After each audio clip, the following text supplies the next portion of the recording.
오늘 말씀은 지혜와 계시의 영이라는 제목으로 말씀을 잠깐 나누려고 하는데 17절에 보시면 우리 주 예수 그리스도의 하나님 영광의 아버지께서 지혜와 계시의 영을 너희에게 주사 하나님을 알게 하시고, 우리 영적인 존재이기 때문에 하나님이라는 존재를 알게 이미 창조가 되었습니다.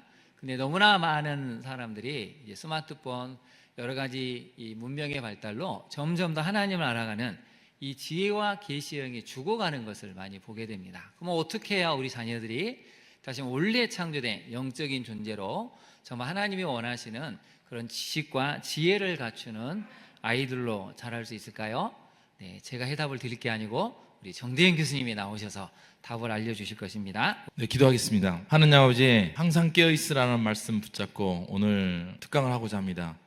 주님께서 이 모든 시간에 주인이 되어주시고 저희들 거기에 한 걸음 한 걸음 따라갈 수 있고 따라가는 귀한 시간 될 수 있도록 주여 인도하여 주옵소서. 이 모든 말씀 예수 이름으로 기도드렸습니다. 아멘. 네, 반갑습니다. 네, 저는 정대현이라고 합니다. 저는 총신대학교에서 유아교육과 교육학을 가르쳤습니다. 그리고 지금은 대한학교를 또 학교에서 하고 있습니다. 제가 과거에 2016년, 17년도에 교육부 미래교육특별위원이라고 해가지고 황우여 장관 있을 때 우리나라 30년 교육계획을 세운 적이 있습니다. 근데 대통령이 그 당시에 국정교과서 문제 때문에 저희가 했던 결과보고서가 나오진 않았었지만 그때 16명의 그 우리나라의 교수라든지 학자들을 모아서 미래 교육이 어떻게 진행돼야 될지 또 미래 세대의 문제에 대해서 고민한 적이 있었습니다. 지금 현재 카이스트 총장님도 그 당시에 같은 16명 중에 한 명이었습니다. 그때 우리가 인식했던 그것에 대해서 오늘 잠깐 같이 함께 이야기 나누고자 합니다.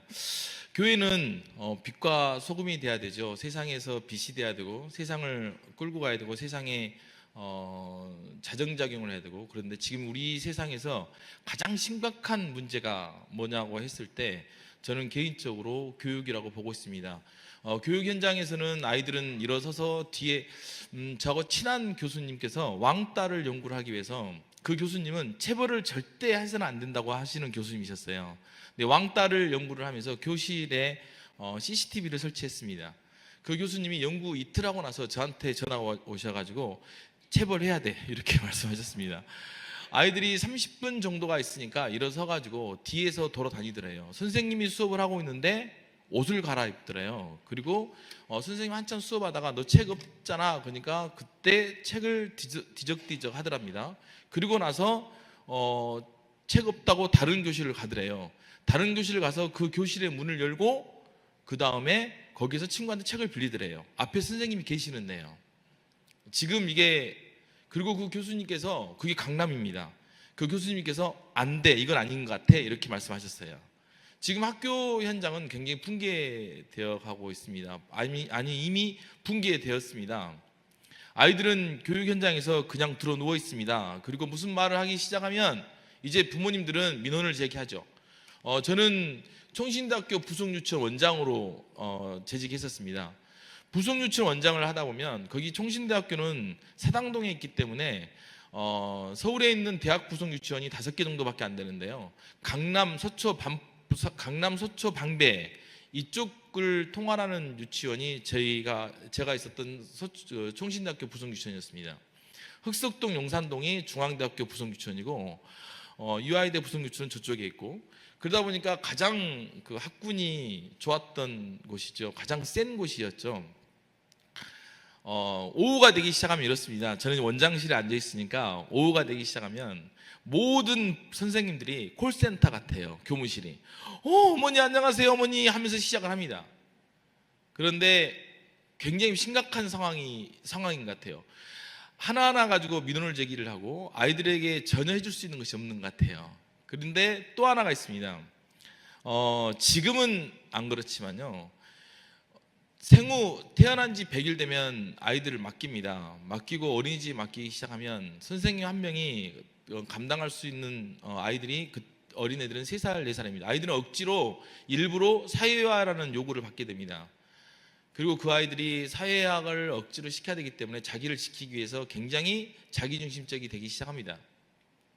그 아이들이 지금 어른이 되어 있습니다. 그 아이들이 지금 우리가 흔히 말하는 MZ세대죠.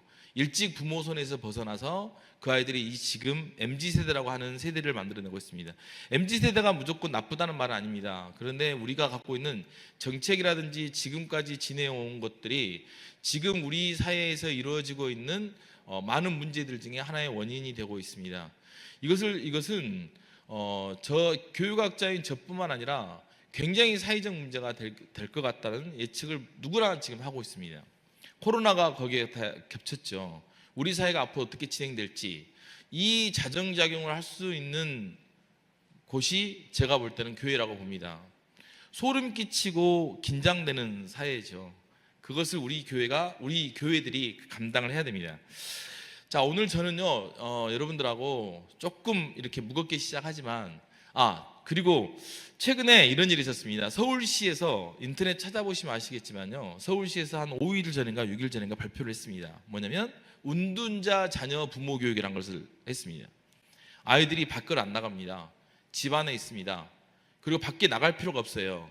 집에서 유튜브 봅니다. 친구들 만날 필요가 없어요. 운둔자가 돼버립니다. 취직하다가도 싫어하면, 자기 싫은 소리 하면 사표 냅니다. 그리고 그냥 집에 앉아 있어요. 그래서 서울시는 어마어마하게 많은 수가 운둔자가 됩니다. 그래서 서울시에서는 운둔자 부모 교육 프로그램을 만들기 시작했습니다. 그 정도로 숫자가 많아졌습니다. 그게 지금 남일이 아니에요. 아마 여기 앉아 계신 분들 중에 나도 그래, 우리 집도 그래 라고 말할 수 있습니다. 재밌었던 것은 영국 같은 경우는요, 초등학교 5학년까지 핸드폰을 들고 다니면 법으로 범칙금을 내게 되어 있습니다.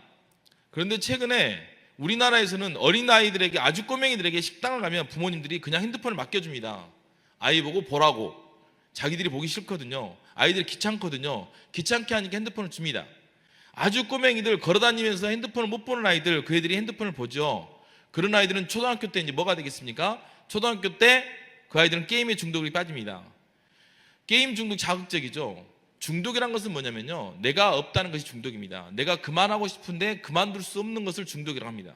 아이들은 그만두고 싶어 해요. 아이들은 이제 안 하고 싶어 합니다. 그 마음이 아이들에게도 있습니다. 근데 누가 그걸 심어놨겠습니까? 부모들이 깨어있지 못해서 부모들이 핸드폰을 줘서 그렇게 된 겁니다. 여기 보시면 저는 그래서 식당을 가면 제 집사람하고 식당 가면 집사람이 자꾸 손을 잡습니다.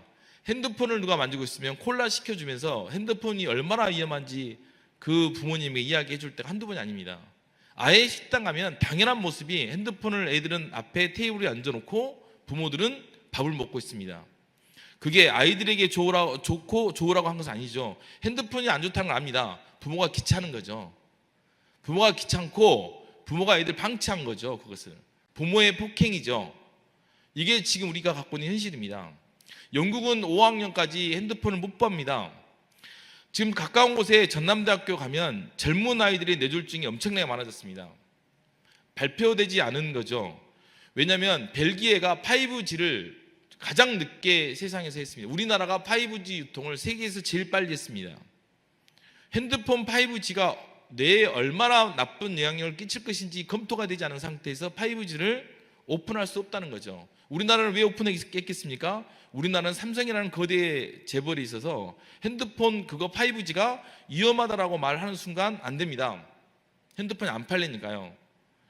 게임을 만들고 컴퓨터를 만들었던 빌 게이츠가 있는 그쪽에 실리콘밸리에 있는 사람들은요, 18살 때까지 아이들 컴퓨터 자체를 안 줍니다. 미국에 여동생이 살고 있습니다. 여동생이 미국에 살면서 한국에 와가지고 저한테 했던 말이 있어요. 무슨 말을 하냐면, 왜 이 한국은 부자나 가난한 사람이나 배운 사람이나 못 배운 사람이나 아이들이 다 핸드폰을 해? 그럽니다.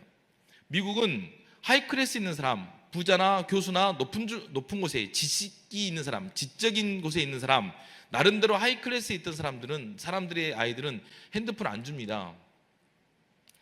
거기는 낮에 부모가 밤에 어디 가서 마켓 가서 일을 하고 아이만 혼자 놔둬야 되는 집은 핸드폰을 줍니다. 왜냐하면 엄마가 없으니까, 엄마가 그쪽에 관심을 기울일 수 없으니까요. 그러나 하이클래스 있는 사람, 높은 곳에 있는 사람들 같은 경우는 핸드폰을 안 줍니다.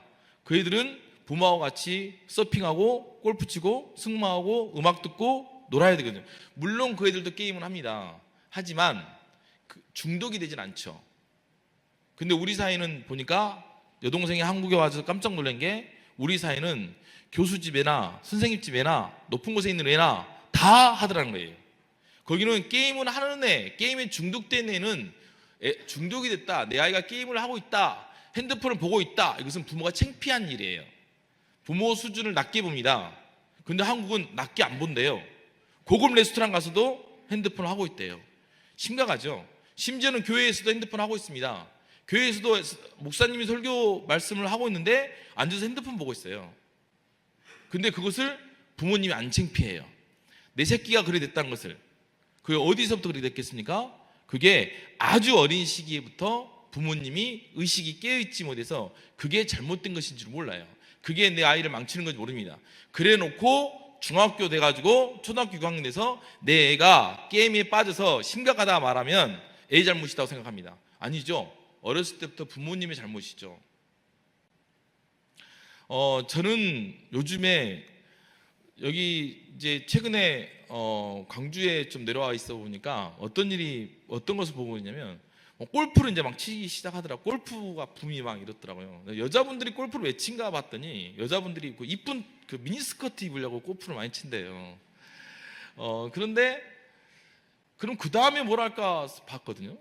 이제 저는 그 여자 교수님들을 많이 알다 보니까 연세가 드신 여자 교수님들이 뭘 할까 하고 봤더니 이제 저도 직업이 교수였지만 교수님들도 책을 그렇게 많이 보는 직업은 아닙니다. 많이 잘 안 봐요. 그 다음에는 이제 먹으러 다닌대요. 그 다음에는요.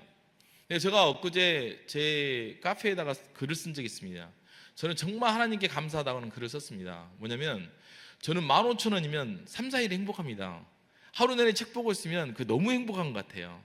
책을 볼 수 있는 사람, 연령의 구분 없이 책을 볼 수 있는 사람, 책을 볼 수 있다는 것이 저는 하나님께 너무 감사했습니다. 책을 보고 책을 즐길 수 있다는 것이, 하루 내내 책 보면 그냥 하루가 지나갑니다. 그런데 그게 없으니까 이제 뭘 하냐면 먹으러 가다가 안 되면 이야기하다가 그리고 그냥 하루가 가는 거예요. 책을 볼 줄도 모르고 끝나는 거예요, 삶이. 자, 오늘은 그런데 그 책 보는 것이라든지 우리가 흔히 말한 대로 우리가 어떻게 하면 인지과학이 뭔지, 인지과학은 되게 아주 요즘에 뜨고 있는 건데요. 포크레인은 두더지 발을 보고 포크레인을 발톱을 만들었다고 합니다. 잠수함은 상어를 보고 만들었죠. 그러면 인공지능은 인간의 머리를 본따서 만들었습니다. 그래서 실은 우리가 인공지능의 원리를 알면 우리 뇌가 어떻게 작동되고 있는지를 거꾸로 또 알 수 있습니다. 그래서 이 인지과학은 저는 유아교육 쪽에서 굉장히 많이 하고 있는 프로그램입니다. 우리 머리는 어떻게 생각할까, 생각을 어떻게 하고 있는가에 관한 거죠. 저는 개인적으로 지능검사 도구를 만들었습니다. 다중지능검사라 해가지고 우리의 지능이 어떻게 우리가 머리가 좋다는 개념이 뭔가라는 것에 관한 검사 도구를 만들어서 우리나라에서 제 것을 거의 다 쓰고 있습니다. 자, 그러면 그래서 오늘 이 강의는 우리는 세상을 어떻게 알아채는가, 우리가 뇌는 어떻게 작동되고 있는가에 관한 것을 공부를 하고자 합니다. 하나 더 넘겨주세요. 전체적으로 보면 인식론과 교육, 그리고 심리학과 교육, 인지학과 교육이라는 세 챕터로 오늘 강의를 할 것 같습니다. 자, 보겠습니다. 인식론이라는 것은 하나 넘겨주세요. 인식론이라는 것은 뭘까? 인식론은 실은 철학에서 나옵니다. 이 철학은 총에서 우리가 또 교사교육이다 보니까 약간 전문성을 가져야 되잖아요. 그래서 철학 이야기를 하겠습니다. 근데 실은 철학보다 더 위에 있는 것이 신학입니다. 철학을 하다 보면 신학으로 넘어가게 되는 것 같아요. 근데 여러분들은 그런 측면에 있어서 신학을 공부한 목사님에게 예배를 드리는 것이니까 이 철학의 범주를 넘어선 분들이죠. 자, 철학은 총에서 이렇게 네 가지 영역으로 나뉩니다. 하나가 존재론이고, 하나가 인식론, 하나가 가치론, 하나가 논리학입니다. 존재론은 이 우주는 어디서 왔는가, 우리는 어디에 태어났는가, 이런 거 존재론이죠. 우리 존재론 측면에서 우리는 성경에 아주 확고한 진리를 갖고 있는 사람들이죠. 두 번째, 인식론입니다. 나는 세상을 어떻게 받아들이는가, 세상을 어떻게 인식하는가, 우리에게 알미란 과연 무엇인가 하는 것이 인식론입니다. 가치론은 윤리학이라고 합니다. 이 세상은 무엇이 선인가, 무엇이 정의로운 것인가, 이 존재론과 인식론과 가치론을 공부하는 방법이 뭐냐면 논리학이란 겁니다. 그래서 총에서 철학을 네 가지를 철학의 네 가지 영역이라고 말하고 있습니다. 그 중에 교육학은 이 인식론과 굉장히 관련이 많습니다. 밑에 있는 가치론은 윤리학과 관련이 많고요. 자, 신학은 존재론과 관련이 많겠죠. 그래서 오늘 이 시간에는 인식론, 우리는 세상을 어떻게 받아들이고 있고 세상을 어떻게 인식하느냐에 관해서 여러분들과 이야기해 보겠습니다. 넘어가 보겠습니다. 자, 이것은 제가 2019년 10월 31일 날 서울시청에서 제가 초청을 받아가지고 서울시청 10월 31일입니다. 그래서 제가 정확하게 기억하고 있습니다. 왜냐하면 그 다음 2019년 10월 31일 날 초청받고 코로나 와가지고 그 뒤부터 제 강의가 많이 끊겼거든요. 이게 뭐냐면 왼쪽에 있는 것은 뭐냐면 미네르바의 부엉이는 황혼에서 운다. 황혼이 되어서야 운다라는 거고, 오른쪽에 이 수탉은 갈리아의 수탉이란 말입니다. 과거의 철학은 황혼이 되어서야 운다. 미네르바가 지혜의 여신이죠. 황혼이 되어서야 운다라고 해가지고 철학은 옛날 것들을 다 답습을 해가지고 그 답습한 것을 가지고 이게 철학이다라고 말하고 그렇게 했던 반면에 이제 최근에 현대 철학으로 넘어오기 시작하면서 철학이라는 것은 갈리아의 수탉이라고 합니다. 예측을 하고 미래를 예측하는 겁니다. 그래서 철학이 지금 플라톤, 아리스토텔레스 옛날 이야기를 하던 시절에서 지나서 앞으로 세상이 어떻게 될 것이다라는 이 갈리아의 수탉의 패러다임으로 넘어갔습니다. 그래서 제가 서울시청에서 강의할 때 강의 제목이 미네르바의 부엉이에서 갈리아의 수탉으로라는 제목으로 강의를 한 적이 있습니다. 그래서 여러분들이 오늘 철학 강의를 듣는 것이 철학을 하고 이 강의를 듣는 것이 단순히 또 플라톤, 아리스토텔레스 옛날의 이야기일 것이 아니라 지금 이 철학이라는 것이 앞으로 우리가 어떻게 살아가야 될지 방향을 제시하는 것들 중에 하나가 될 것이라고 생각하면서 들어주시면 고맙겠습니다. 네, 넘어가 주세요. 우리 세계관과 자연관이 많이 바뀌었습니다. 과거에는 농경 시대에 있었고요. 농경 시대에서는 이제 하나님한테 나는 어떤 존재다 이런 것들 내세가 생기고 이런 것들이 그 시절의 이야기였습니다. 그러다가 이제 근대가 되기 시작하면서 데카르트가 넘겨주세요. 근대가 되기 시작하면서 인간은 이성의 시대가 오기 시작합니다. 나는 생각한다, 코기토, 그러므로 나는 존재한다라는 것이 생기기 시작하죠. 그 전에는 연애를 한다고 하면 내가 연애를 하는 것이었죠. 내가 누군가를 좋아해서. 근데 그 전에 내가 연애를 하면 나는 연애가 되어지는 거죠. 그래서 우리가 기독교에서는 말할 때 교회에서는 이렇게 말하죠. 하나님의 뜻이야. 그러니까 너 나 사귀어야 돼. 이렇게 하고 하나님의 섭리야. 모든 것의 기준과 선택이 이 근대 이전에는 모든 것을 다 신의 종교에 다 의탁을 했습니다. 근데 근대 이후에 아니야. 내가 생각하는 내가 존재해. 그래서 이성의 시대가 근대에 등장하기 시작하죠. 그리고 이 이성의 시대에 합리적이란 거, 무엇이 옳은가에 대해서 합리적이라는 것이 등장하기 시작합니다. 그러다 보니까 장애라든지 여자라든지 세상에 있는 주류가 아닌 것들은 천하게 여기고 그것을 폐지하기 시작합니다. 이 근대 패러다임 이후에 등장한 것이 패러다임의 병폐로 나온 것이 세계 1차 대전과 2차 대전입니다. 인간의 이성을 합리라고 생각했던 그 인간의 이성의 시대를, 그리고 히틀러는 순수한 백인의 어떤 우월주의를, 이것이 옳고 이성의 시대에서 가장 중요한 것은 이성이 아닌 것은 다 배제되는 거죠. 옳은 것이 있고 옳지 않은 것이 명확하게 구분되어 있는 시절이었죠. 그 이성의 시대는 신학도 배제가 되었었습니다. 그러다 보니까 인간의 오만함이 세계 1차 대전과 2차 대전을 만들었습니다. 그리고 이제 2차 세계대전 이후를 우리가 흔히 근대라고 말합니다. 그러니까 전 세계는 고대가 있고요, 중세가 있고 이 근대가 있습니다. 산업혁명 이후에 근대 패러다임이 1차 대전과 2차 세계대전을까지를 근대라고 하고 2차 세계대전 이후를 우리가 말할 때 현대라고 이렇게 말하고 있습니다. 넘어가 보겠습니다. 이제 그 다음 시대, 우리가 20세기 초가 되기 시작하면요, 이제는 복잡성 패러다임이라든지 후기 구조라든지 인공지능이 대두되기 시작해가지고 우리의 사고 체계가 바뀌기 시작합니다. 좀 전에 말한 대로 철학에서도 인식론이라는 것을 내가 세상을 어떻게 받아들일 것인지 하는 인식론에 관한 문제를 예전에는 무조건 외워야 돼, 무조건 받아들여야 돼, 이런 세상에서 이제는 다른 세상으로 바뀌기 시작했습니다. 오늘 그것을 같이 이야기해 보고자 합니다. 넘어가 보겠습니다. 쭉쭉 넘겨주세요. 그것도 넘겨주십시오. 지금 후기구조주의 시대인데요. 이건 제가 몇 년 전에 썼던 논문입니다. 상호 객관주의 시대라고들 이야기를 할 수 있습니다. 그 전에 우리가 갖고 있던 인식론은 객관주의적 인식론이 있었고, 그 다음에 상호 주관주의적 인식론이 있고, 그 다음에 상호 객관주의적 인식론으로 인식론이 확장되기 시작합니다.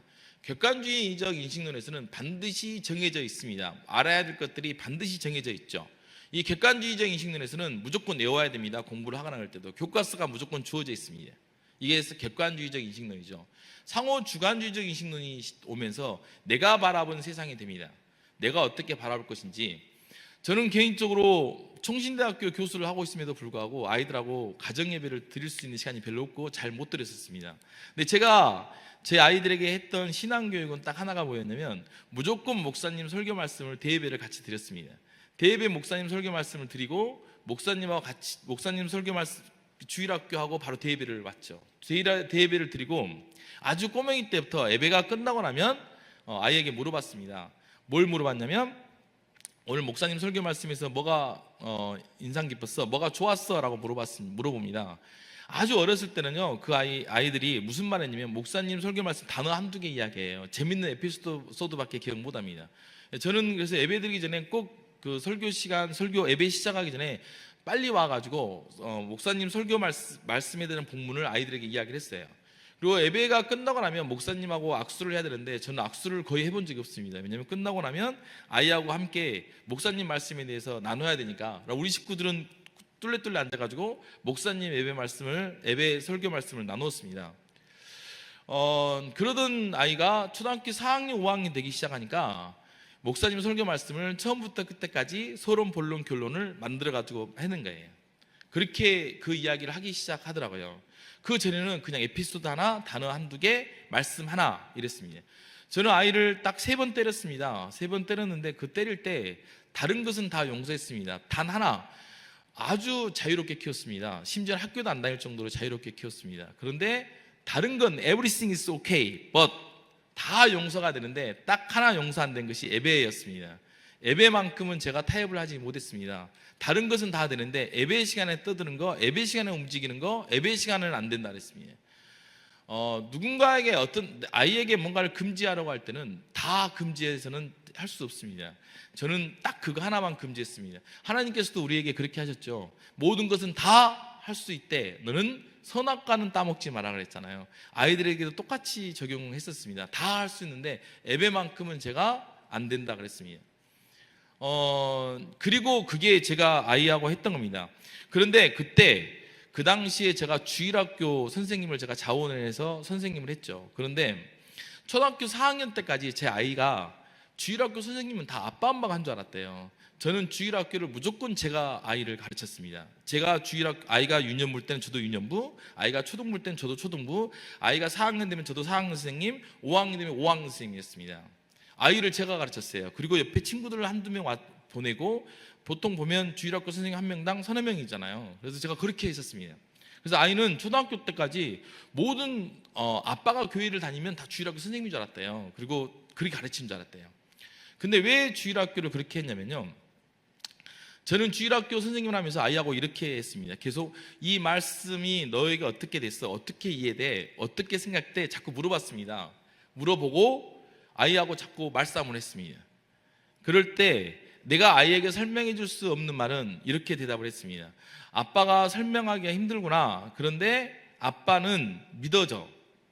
그게 더 믿음인 것 같아. 설명은 못하고 아빠도 이해는 잘 안 되는데 믿어져. 그게 믿음인 것 같아. 너도 이해가 안 되겠지만 하나님께서 믿게 해주실 거야. 그러면서 주일학교를 그렇게 선생님을 했습니다. 그렇게 주일학교 선생님을 하고, 그리고 대예배는 반드시 들었습니다. 저는 개인적으로 주일학교는 예배가 아니라고 생각했어요. 진정한 예배는 당회장 목사님의 설교 말씀에 당회장 목사님과 같이 드리는 것이 그게 예배였습니다. 그렇게 해서 교회 시스템을 좀 바꿔보려고 했는데, 이제 주로 선생님 출신의 장로님들과 선생님 출신의 집사님들, 그리고 주일학교 선생님들이 많이 반대를 했었죠. 애들은 이해가 안 된다, 목사님 설교 말씀이 이해가 안 되는데 어떻게 되냐, 이렇게 말씀을 하는 거였습니다. 저는 제가 분명히 심리학이고 제가 대학 교수이고 제가 더 유명한 박사죠. 눈 비비면서 학위 받았거든요. 잠 안 자고 공부하면서 학위를 받았는데 제 인생에서 최대의 적이 옆집 아줌마였습니다. 신나게 이렇게 교육시켜야 된다고 말하고 나면 옆집 아줌마가 한마디 하고 나면 그쪽으로 쏙 돌아가고 가더라고요. 근데 그 당시에 제가 그렇게 했을 때 다른 분들이 발달이 안 맞다, 애들이 이해가 안 된다 그런 거예요. 그래서 제가 신학적으로 말씀을 드렸습니다. 예배는 드리는 것이지 이해하는 것이 아니라고 봅니다. 이해를 하려고 하면 주일 학교가 맞죠. 주일 학교에서 하고 모든 예배는 주일날 자기 부모님과 함께 자기 육신의 아버지와 함께 목사님의 설교 말씀을 듣고 그렇게 해야 된다고 봅니다. 이렇게 말씀을 드렸습니다. 근데 얘가 이해가 안 된다, 목사님 설교하시기가 힘들다, 다 이해를 해야 되니까 이렇게 자꾸 이해해가지고 이제 결국에는 한 달에 한 번만 그러면 대예배를 같이 하자, 이렇게 결론이 났었는데, 저는 개인적으로 제가 그렇게 주장을 했기 때문에 저는 제 아이하고 함께 대예배를 드렸습니다. 교육학에서 재밌는 게 있습니다. 예전에는 발달에 적합하게 가르쳐라, 그래서 1학년 수준, 2학년 수준, 3학년 수준 이렇게 가르쳤습니다. 그래서 아주 어린 아이에게는 교과서에서도 나, 너, 우리부터 배웠죠. 그리고 저희 때는 또 특이하게 영희야 이리와, 철수야 놀자, 바둑아 너도 안녕, 이걸 배웠습니다. 내가 왜 바둑이를 그때부터 배웠는지는 잘 모르겠습니다. 근데 그나마 지금 교과서는 나, 너, 우리예요. 그런데 우리 선조들은요, 제일 먼저 배운 것이 뭐냐면 하늘부터 배웠습니다. 하늘천, 땅지, 지부, 집주, 거물년, 누를황, 우주를 배웠고 천지를 배웠습니다. 우리 선조들은 하늘을 배웠고 아주 어린 시기에서도 유학을 공부했습니다. 성경에서 그렇게 발달에 맞게 가르치는 것을 우리가 그런 교육의 패러다임을 발생학적 인식론이라고 합니다. 진화론이죠. 교회에 침투되어 있는 진화론적 패러다임입니다.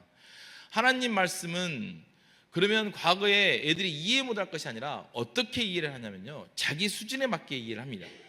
저는 개인적으로 이제 집에 TV가 없습니다. 그러다 보니까 식당을 가면 TV 앞에서 쪼르르 앉아서 밥을 먹습니다. TV를 그때 볼 수 있어요. 그러면 TV를 보는데 저는 TV를 보면 사람들의 성격, 저 배우들은 어떤 성격이고 그 성격을 어떻게 묘사했고 그리고 뒤에 무대라든지 영상 앵글을 많이 보는 편입니다. 제 와이프는 TV를 분명히 안 봤는데도 줄거리를 다 알아요. 그래가지고 혼자 줄거리를 막 이야기를 합니다. 아이들은 또 아이들 나름대로 앉아서 TV를 봅니다. 다 TV를 보고 나면 다 보고 있는 게 다른 거예요. 아이들도 자기 수준에 맞게 TV를 봅니다. 자기가 새롭게 구성해서 TV를 봐요. 그런데 우리는 어느 순간부터 아이들의 교육과 아이들이 알아야 되는 것과 어른이 알아야 되는 것이 분절하고 단절을 시켜놨습니다. 삶은 그렇지 않잖아요. 똑같은 공유되어 있는 공간에서 삶이 운영이 되고 있는데 그렇지 못하게 지금 교육의 패러다임은 만들어져 있습니다. 자, 객관주의적 인식론은요, 어떤 거냐면 진리가 하나 있기 때문에 그것을 무조건 외우고 암기하고 해야 된다는 겁니다. 이게 객관주의적 인식론입니다. 그 다음에 있었던 상호주관주의적 인식론은 내가 바라본 세상이에요. 내가 바라본 세상. 그러니까 아까도 제가 주일학교에서 제 아이하고 했던 것은 네가 만난 하나님, 아빠를 통해서 만난 것이 아니라 네가 만난 하나님이 뭐야, 너는 이 말씀이 너에게 어떻게 적용됐어, 네 말씀이 너에게 어떻게 되어 있어, 이게 중요한 겁니다. 여러분들 큐티 하시잖아요. 큐티 보면 큐티 말씀을 보고 듣고 그 묵상하는 순간에 내가 만난 하나님을 거기에 적고 거기에 은혜를 받고 거기에 암송합니다. 목사님이 만난 하나님, 그리고 선생님이 만난 하나님이 아니라 내가 만난 하나님, 내가 나하고 하나님의 아버지이신 하나님의 1대1의 직접적 관계가 굉장히 중요한 거죠. 이것에 관한 것들이, 이런 것들이 내가 만난 하나님이라는 것을 우리가 흔히 말할 때 교육학에서는 상호주관성이라고 합니다. 우리가 세상을 만날 때는요, 세상과 접촉하고 세상을 만날 때는 반드시 어떤 매개를 가지고 만납니다.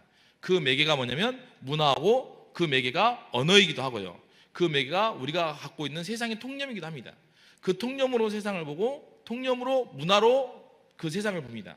그런데 그러다 보니까 어느 순간에 내가 바라본 세상이 없어졌죠. 그래서 저는 자기가 바라본 세상이 일단 있고, 그리고 세상이 바라본, 문화가 바라본 세상이 있어야 되는 거죠. 그래서 말씀을 같이 이야기할 때도 어떤 걸 하냐면 너가 이 말씀 속에서 어떤 것을 느꼈어, 네가 어떤 것을 했어 하는 것을 항상 봅니다. 대안학교를 하고 있습니다. 대안학교를 섬기고 있는데, 왜냐면 저는 개인적으로 제 아이를 일반 학교에, 제가 초등학교 선생님을 몇 년 하다가 학위를 받아서 대학으로 들어갔습니다. 대학에서 교수를 하고 있는데, 내 아이를 초등학교에서 선생님을 할 때 제일 좋은 학군에서 선생님을 했어요. 근데 그 아이들이 자기 삶이 없는 거예요. 하루에 단어를 초등학교 5학년, 4학년 되면 500개씩 외웁니다. 어떤 데는 300개씩 외우고 무조건 의미 없이 외워요. 근데 근다고 해서 그 애들이 공부를 잘하냐? 공부를 잘하진 않습니다. 자기 생활이 없고. 그래서 나는 공부를 안 시켜버리겠다 생각으로 제가 대안학교를 했습니다.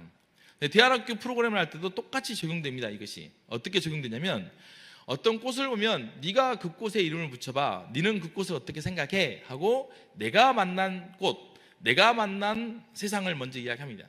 그리고 나서 그 다음에 세상이 만난 꽃을 이야기하죠. 제가 볼 때 이것을 상호 주관주의라고 합니다. 이 패러다임이 상호 주관주의적 인식론이고, 그 다음이 이제 상호 객관주의적 인식론입니다. 상호 객관주의적 인식론은 이런 겁니다. 내 자신을 내가 바라본 인식론, 내가 바라보고 있는 그것들을 내가 다시 바라보는 거죠. 나를 한 발자국 물러서서 바라보는 겁니다. 그것은 아까 말씀드린 대로 내가 목사님의 설교 말씀을 듣거나 내가 TV를 볼 때 내가 나의 안에 있는 모든 것들이 연결돼서 본다는 건데요. 아주 쉬운 이야기를 하자면, 나는 내 하나가 아니란 거죠. 우리가 누군가를 만납니다. 누군가를 만나면 내가 그 사람을 만난 것이 아니라 그 사람과 관계되어 있는 많은 것들을 만납니다. 그 사람과 관계되어 있는 것은요, 그 사람은 내가 그 사람을 한 명을 만나는 것 같지만 그 사람 한 명이 아닌 거죠. 그 사람은 그 사람과 관계되어 있는 부모도 있고, 그 사람의 과거와도 만나고, 그 사람의 미래하고도 만나고, 그 사람의 친구하고도 만나고, 그런 겁니다.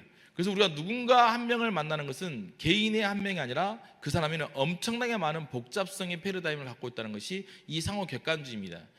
이것을 제가 미래교육특별위원회에서 이것 때문에 제가 그쪽으로 들어갔습니다.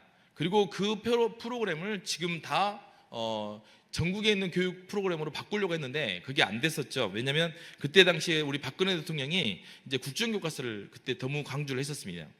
근데 이 복잡성 패러다임은 어떤 거냐면, 인공지능이 그렇습니다. 우리가 인공지능 패러다임은 어떤 새로운 것을 만나거나 할 때 계속 끊임없이 그 복잡한 카테고리 안에 접촉을 하는 거거든요. 이게 이제 상호 객관주의적 인식론입니다. 자, 넘어가 보겠습니다. 이 상호 객관주의적 인식론에 따르면 우리의 인지는, 과거에는 어떻게 인지가 구성되어 있었냐면, 우리가 머리가 좋다고 표현하는 것은 얼마나 많은 연결고리를 갖고 있느냐가 머리가 좋다고 표현한 겁니다. 저는 대안학교를 하면서 깜짝 놀랐습니다. 제 아들은 6학년 때까지 구구단을 못 외웠습니다. 6학년 때까지 구구단을 못 외웠는데, 그리고 이제 그 고등학교 3학년 때까지 냅다 놀다가 고등학교 2학년 때 중학교 검정고시를 봤습니다. 고2 때. 그리고 고2 때 중학교 검정고시를 볼 때 이제 처음 공부를 했죠. 그리고 4월 달에 중학교 검정고시 보고 8월 달에 고등학교 검정고시를 봤습니다. 그리고 이제 그해 12월 달에 대학 어차피 고등학교 검정고시 봤으니까 대학을 가야 되겠다 싶어갖고 이제 수능을 준비를 했죠. 저는 대안학교라면서 공부를 애들이 잘 할 거라고 생각하지 않았습니다. 그런데 열심히 지 생활을 열심히 하겠지, 생활하면 되겠지 생각했는데 결과가 다 좋았던 것 같습니다. 왜냐면 대학은 다 갔으니까요. 근데 아들은 그해 시험 봤는데 한양대를 들어갔습니다. 그리고 그 다음에 그러면 내 친구 한 번 더 해봐라 해가지고 한양대를 다니고 있으면서 또 공부를 해서 그해 바로 서울대를 갔습니다. 근데 정말 6학년 때까지 구구단을 안 했습니다. 그리고 그때 같이 그 애들하고 다 그러잖아요. 어디 학교에서 좋은 학교다 그러면 한두 명만 잘하면 좋은 학교라고 하잖아요. 근데 저희는 다 잘 됐습니다. 꼴등짜리가 어디 갔냐면 한국예술종합학교를 갔습니다. 그 건축학과를 갔는데 거기에서 나왔던 이 패러다임이 뭐냐면, 지금 공부를 하거나 그럴 때 우리가 교육학을 보다 보면, 지금의 교육학은 어떤 식이냐면 구성주의라는 교육학입니다. 상호 주관주의에 입각한 교육학입니다. 그건 무슨 말이냐면, 내가 세상을 접할 때, 세상을 받아들일 때, 세상을 내가 인식할 때 내가 세상에 갖고 있는 어떤 틀로 인식을 한다는 거죠. 그러니까 다시 말하면 다리가 4개가 있는 동물이 있다 그러면 그 아이는 다리가 4개면 개다 이렇게 인식을 합니다. 다리가 4개면 개라고 밖에 그래서 고양이도 개, 호랑이도 개, 개라고 인식을 하는 거예요. 근데 이게 인지구조가 확장되는 거예요. 그래서 우리가 스키마 이론이라고 합니다. 인지구조가 확장되면 이것은 다리가 4개면 개도 되고 다리가 4개면 고양이도 있고 호랑이도 있다고 이렇게 말하는 거예요. 그래서 우리가 공부하는 목적이 뭐냐면 인지구조의 확장이 있는 거예요. 그래서 누군가가 말을 하면 말이 안 통할 때가 있습니다. 그럴 때는 인지구조가 다르기 때문에 그래요. 그 사람의 안에 들어있는 인지구조가 다를 때. 그래서 우리가 갖고 있는 지금 현재의 교육은 인지구조의 확장입니다. 근데 그 인지구조의 확장이 벽돌처럼 되어 있는 것을 인지구조라고 보고 있습니다. 벽돌처럼 되어 있는 것을. 그러니까 1학년에서 1학년, 2학년은 2학년, 3학년은 3학년으로 체계적으로 하나씩 벽돌 구조로 되어 있어요. 그런데 지금 상호 객관주의라든지 후기 구조주의 패러다임에 의하면 지금은 그것을 벽돌 구조를 말하지 않습니다. 리즘적 구조라고 해가지고 나무뿌리 구조라고 합니다. 다시 말하면 여러분들이 밖에서 낯선 사람을 만나기 시작하면 그 낯선 사람이 만날 때 그 사람을 평가하고 판단하는 기준이 내가 그동안 만났던 사람, 내가 그동안 접했던 사람을 가지고 그 사람을 다시 인식합니다. 재인식을 하죠. 그런데 그 인식하는 구조 자체를 우리는 뭐라고 봤냐면 벽돌처럼 체계적으로 구조되어 있다고 봤던 거예요. 그러다 보니까 학교에서도 시험에 나올 것을 1학년, 2학년, 3학년, 4학년 이렇게 해서 또 초등학교, 중학교, 고등학교 같이 체계적으로 되어 있습니다. 아까 말씀드린 대로 발달에 적합하게 되어 있죠. 그런데 실제 지금 나와 있는 새로운 패러다임은 그렇지 않습니다. 새로운 패러다임은 나무뿌리처럼 얽히고 설켜 있는 거죠. 다시 말하면 그 아이들이 저는 궁금했습니다. 그 아이들이 왜 저 애들이 저렇게 수능을 잘 봤을까? 수능을 봤는데 국어만 3개 틀리고 다 맞았습니다. 왜 그럴까? 다른 애들은 몇 년을 공부를 해도 점수가 안 나오는데 얘들은 왜 1, 2년밖에 안 했는데 1, 2년밖에 안 했는데 다 잘 나왔을까? 다 점수가 좋을까? 되게 궁금했습니다. 그게 제가 갖고 있는 교육학자로서 갖고 있는 궁금증, 의문점이었습니다. 근데 답이 어디에 있었냐면 방금 말했던 그곳에 있습니다. 모든 것의 인지구조를 바둑판처럼 벽돌처럼 체계적으로 저렇게 쌓아지듯이 체계적으로 되어 있다고 생각했던 인지구조 시스템이 아니었던 거죠. 얽히고 설켜 있는 나무뿌리 같은 구조라는 거죠. 다시 말하면 지금도 여러분들은 인지구조가 넓어지고 있는 겁니다. 지금도 여러분들은 인지가 펼쳐지고 있고 지금도 머리가 좋아지고 있는 거예요. 지금도 내가 누군가를 만나면 그 누군가 만나는 순간 나의 뇌에 연결들이 되고 있는 겁니다. 뇌와 내가 나의 뇌 안에 있는 신경세포 따발이 지금도 연결되고 있는 중인 거죠. 그래서 책을 보거나 어떤 누군가를 접하거나 했을 때 무수히 많은 뇌구조가 연결되는 겁니다. 그래서 브라이언 트레이시라는 사람은요, 한 번 강의를 듣는데 몇 천만 원이라고 한답니다. 그 브라이언 트레이시는 내가 갖고 있는 내 사유와 내 의식이 향상될 수 있는 방법이 딱 3가지라고 말합니다. 첫 번째는 뭐냐면 많이 읽어라, 그렇게 말했습니다. 많이 읽어라, 많이 읽고 많이 들으라, 그리고 많은 네트워크를 가져라. 사람을 만나는 거죠. 많이 읽을 때 우리는 그 책을 하나 읽으면 그 책에 있는 저자, 예를 들어서 플라톤 책을 하나 읽으면 플라톤이 갖고 있었던 사유와 생각들이 그대로 내 뇌세포에 이식이 되는 겁니다. 내 신경따발에 이식이 되는 거죠. 누군가를 만나면 어떻습니까? 어떤 사람이 만나면 그 사람 말을 흉내내고 그 사람 말을 따라할 때가 있습니다. 근데 그것도 마찬가지입니다. 누군가의 사람을 만나면 그 사람이 갖고 있었던 그 사람의 언어 패턴이라든지 언어 스타일, 그 사람의 사유를 그대로 내가 복제를 하고 있는 겁니다. 컴퓨터가 똑같아요. 컴퓨터에서 인풋을 해야지만 아웃풋이 나오는 거잖아요. 그럴 때 우리는 지금 내가 만나는 사람들이 다 인풋입니다. 어린 청년들이 야한 동영상을 봅니다. 뭐가 인풋이 되고 있습니까? 야한 동영상이 인풋되고 있는 거죠. 야한 동영상이 내 머릿속에 프로그램이 되고 있는 겁니다. 누군가가 욕을 합니다. 욕을 하면 내 머릿속에 뭐가 들어가고 있냐면 욕이라는 프로그램이 입력되고 있는 거예요. 나는 컴퓨터가 오히려 우리 인지구조를 따라서 한 거니까 컴퓨터를 이해하면 딱 맞아요. 내가 머릿속에다가 야한 거, 욕, 부정적인 것을 입력하고 있으면 당연히 내 머릿속에는 야한 거, 부정적인 것, 욕이 계속 입력되고 있는 겁니다. 내 머릿속에 긍정적인 것, 내 머릿속에 좋은 것을 입력시키고 있으면 내 머릿속에 좋은 것, 긍정적인 것이 입력되고 있는 거죠. 시편 1편을 좋아합니다. 시편 1편 제일 앞에 복 있는 자는 악인의 길을 쫓지 아니하며 오만한 자의 자리에도 앉지 아니하고 여호와의 율법을 취하라 묵상하는 자로다. 저는 그 말씀이 저한테 엄청나게 은혜스러웠습니다. 왜냐면 나는 과연 복이 뭘까? 복이 어떤 것을 복이라고 할까? 근데 복 있는 자는 악인의 꾀를 쫓지 아니하면, 내가 나쁜 생각을 하지 않는 것 자체가 저에게 복입니다. 나한테 내가 나쁜 생각을 하고 있다는 것은 내가 복이 없다는 거예요. 내가 부정적인 생각을 하지 않고 나한테 선한 생각과 나한테 긍정적인 생각과 나한테 예수의 생각이 있으면 그게 복 있는 거죠. 그 다음에 복 있는 자는 악인의 꾀를 쫓지 아니하며 오만한 자의 자리에도 앉지도 아니한다 했습니다. 복 있는 사람은요, 아까 브라이언 트레이시가 말했던 세 번째, 안 좋은 사람하고 같이 있지 않은 것이 복 있는 사람입니다. 내가 그 자리에 있으면 나도 모르게 같이 욕을 하게 됩니다. 내가 누군가를 부정적으로 말하는 사람, 누군가를 험담하는 사람, 누군가가 아니다라고 말하는 사람 옆에 있으면 그 머릿속에 있는 것들이 아니다, 험담, 부정이 내 머릿속에 그대로 인식이 되고 있는 겁니다. 프로그램화가 되고 있는 거죠. 그래서 성경에서는 말씀하시기를 뭐냐면 오만한 자의 자리에도 앉지도 아니한다고 나왔습니다. 얼마나 무섭습니까? 그게 복이에요. 여러분들 뭐가 복입니까? 하고 말하면 시편 1편에 그대로 나와 있습니다. 그리고 그 다음 복이 뭐냐? 그 다음에 뭐가 있냐면 여호와의 율법을 주야로 묵상하는 자로다 나왔습니다. 내가 복이 있는 사람은 나쁜 생각이 내 머릿속에 안 들어가고, 내 옆에 긍정적인 사람, 내 옆에 하나님의 말씀 있는 사람, 내 옆에 하나님과 함께하는 사람, 내 옆에 나에게 선한 영향을 미칠 사람, 내 옆에 나의 의식을, 내 사유를 옳은 길로 인도할 사람, 오만한 자의 자리에도 앉지도 아니하는 사람, 이 복이 있고요. 내가 하나님 말씀을, 여호와의 말씀을 주야로 묵상하는 사람을 우리는 하나님께서 복이 있다고 합니다. 돈이 많고 장수를 하고 이게 복이라고 말하지 않고요. 그게 뭐냐면 내가 달라지는 거죠. 내 사유가. 우리의 머리는 어른이 되어서도 지금도 여러분들도 뇌가 발달하고 있습니다. 과거에는요, 뉴런의 세포가 생성되는 것을 뇌발달하다고 했어요.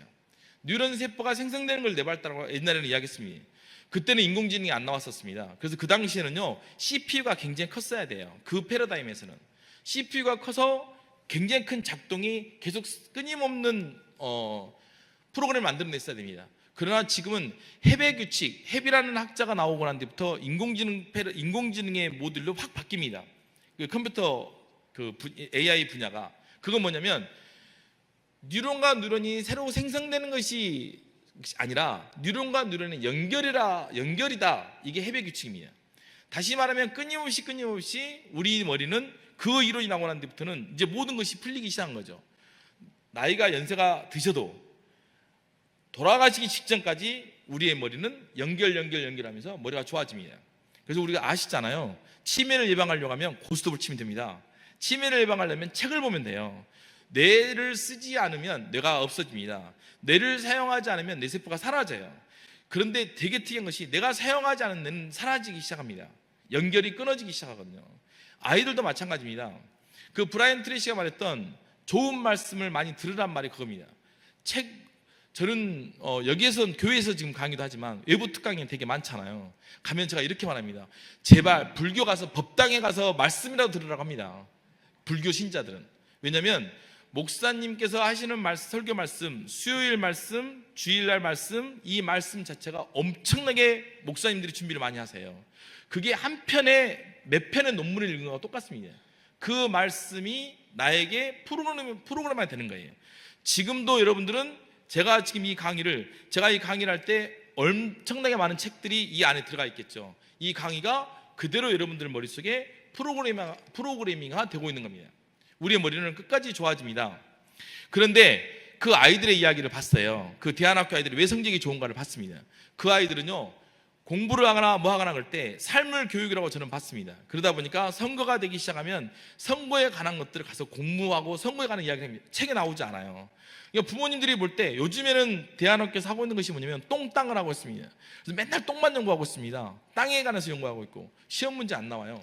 시험 문제에 그 단원이 있지 않습니다. 옛날 사람들이 생각할 때는 그것은 별 문제가 아니라 생각해요. 그런데 수능에서 보면요, 수능은 이렇습니다. 저도 고시를 출제하러 들어간 적이 있습니다. 그러면 평가원에서 이렇게 말을 해요. 출제하러 들어가면 평균을 85점 만들어주라 이렇게 말합니다. 근데 제가 들어오는 사람들의 수준을 알아야지만이 85점인지 알 거 아니에요. 공부를 잘하는 애들이 들어올지 공부를 못하는 애들이 들어올지. 그런데 정확하게 거의 85점을 만들어냅니다. 어떻게 만들어내냐면요, 기출문제는 다 풀고 오거든요. 그러니까 기출문제를 기출 문제는 거의 가지고 이전에 냈던 문제를 기출 문제라고 합니다. 그 문제를 가지고 85점을 만들어냅니다.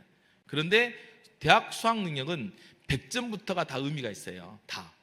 모든 시험에서 커트라인에만 의미가 있는 것이 아니라 100점부터가 의미가 있기 때문에 100점도 되게 중요합니다. 그래서 그 문제를 뭘로 만드냐면 한 번도 세상에서 듣도 보도 못한 문제를 만들어냅니다. 그 문제를 우리가 예전에 엊그제 윤석열 대통령이 말했던 킬러 문제라고 합니다. 그 킬러 문제를 풀면 1등급, 또 중킬러라고 있습니다. 그걸 풀면 2등급, 그것들을 못 풀면 3등급입니다. 그래서 기출 문제만 풀고 가면 3등급까지 맞는다 그 말이죠. 그런데 그 킬러 문제는요, 어떻게 푸냐면 공부한다고 나온 것이 아닙니다. 전혀 새로운 것이죠. 문제를 풀어본다고 나온 것이 아니에요.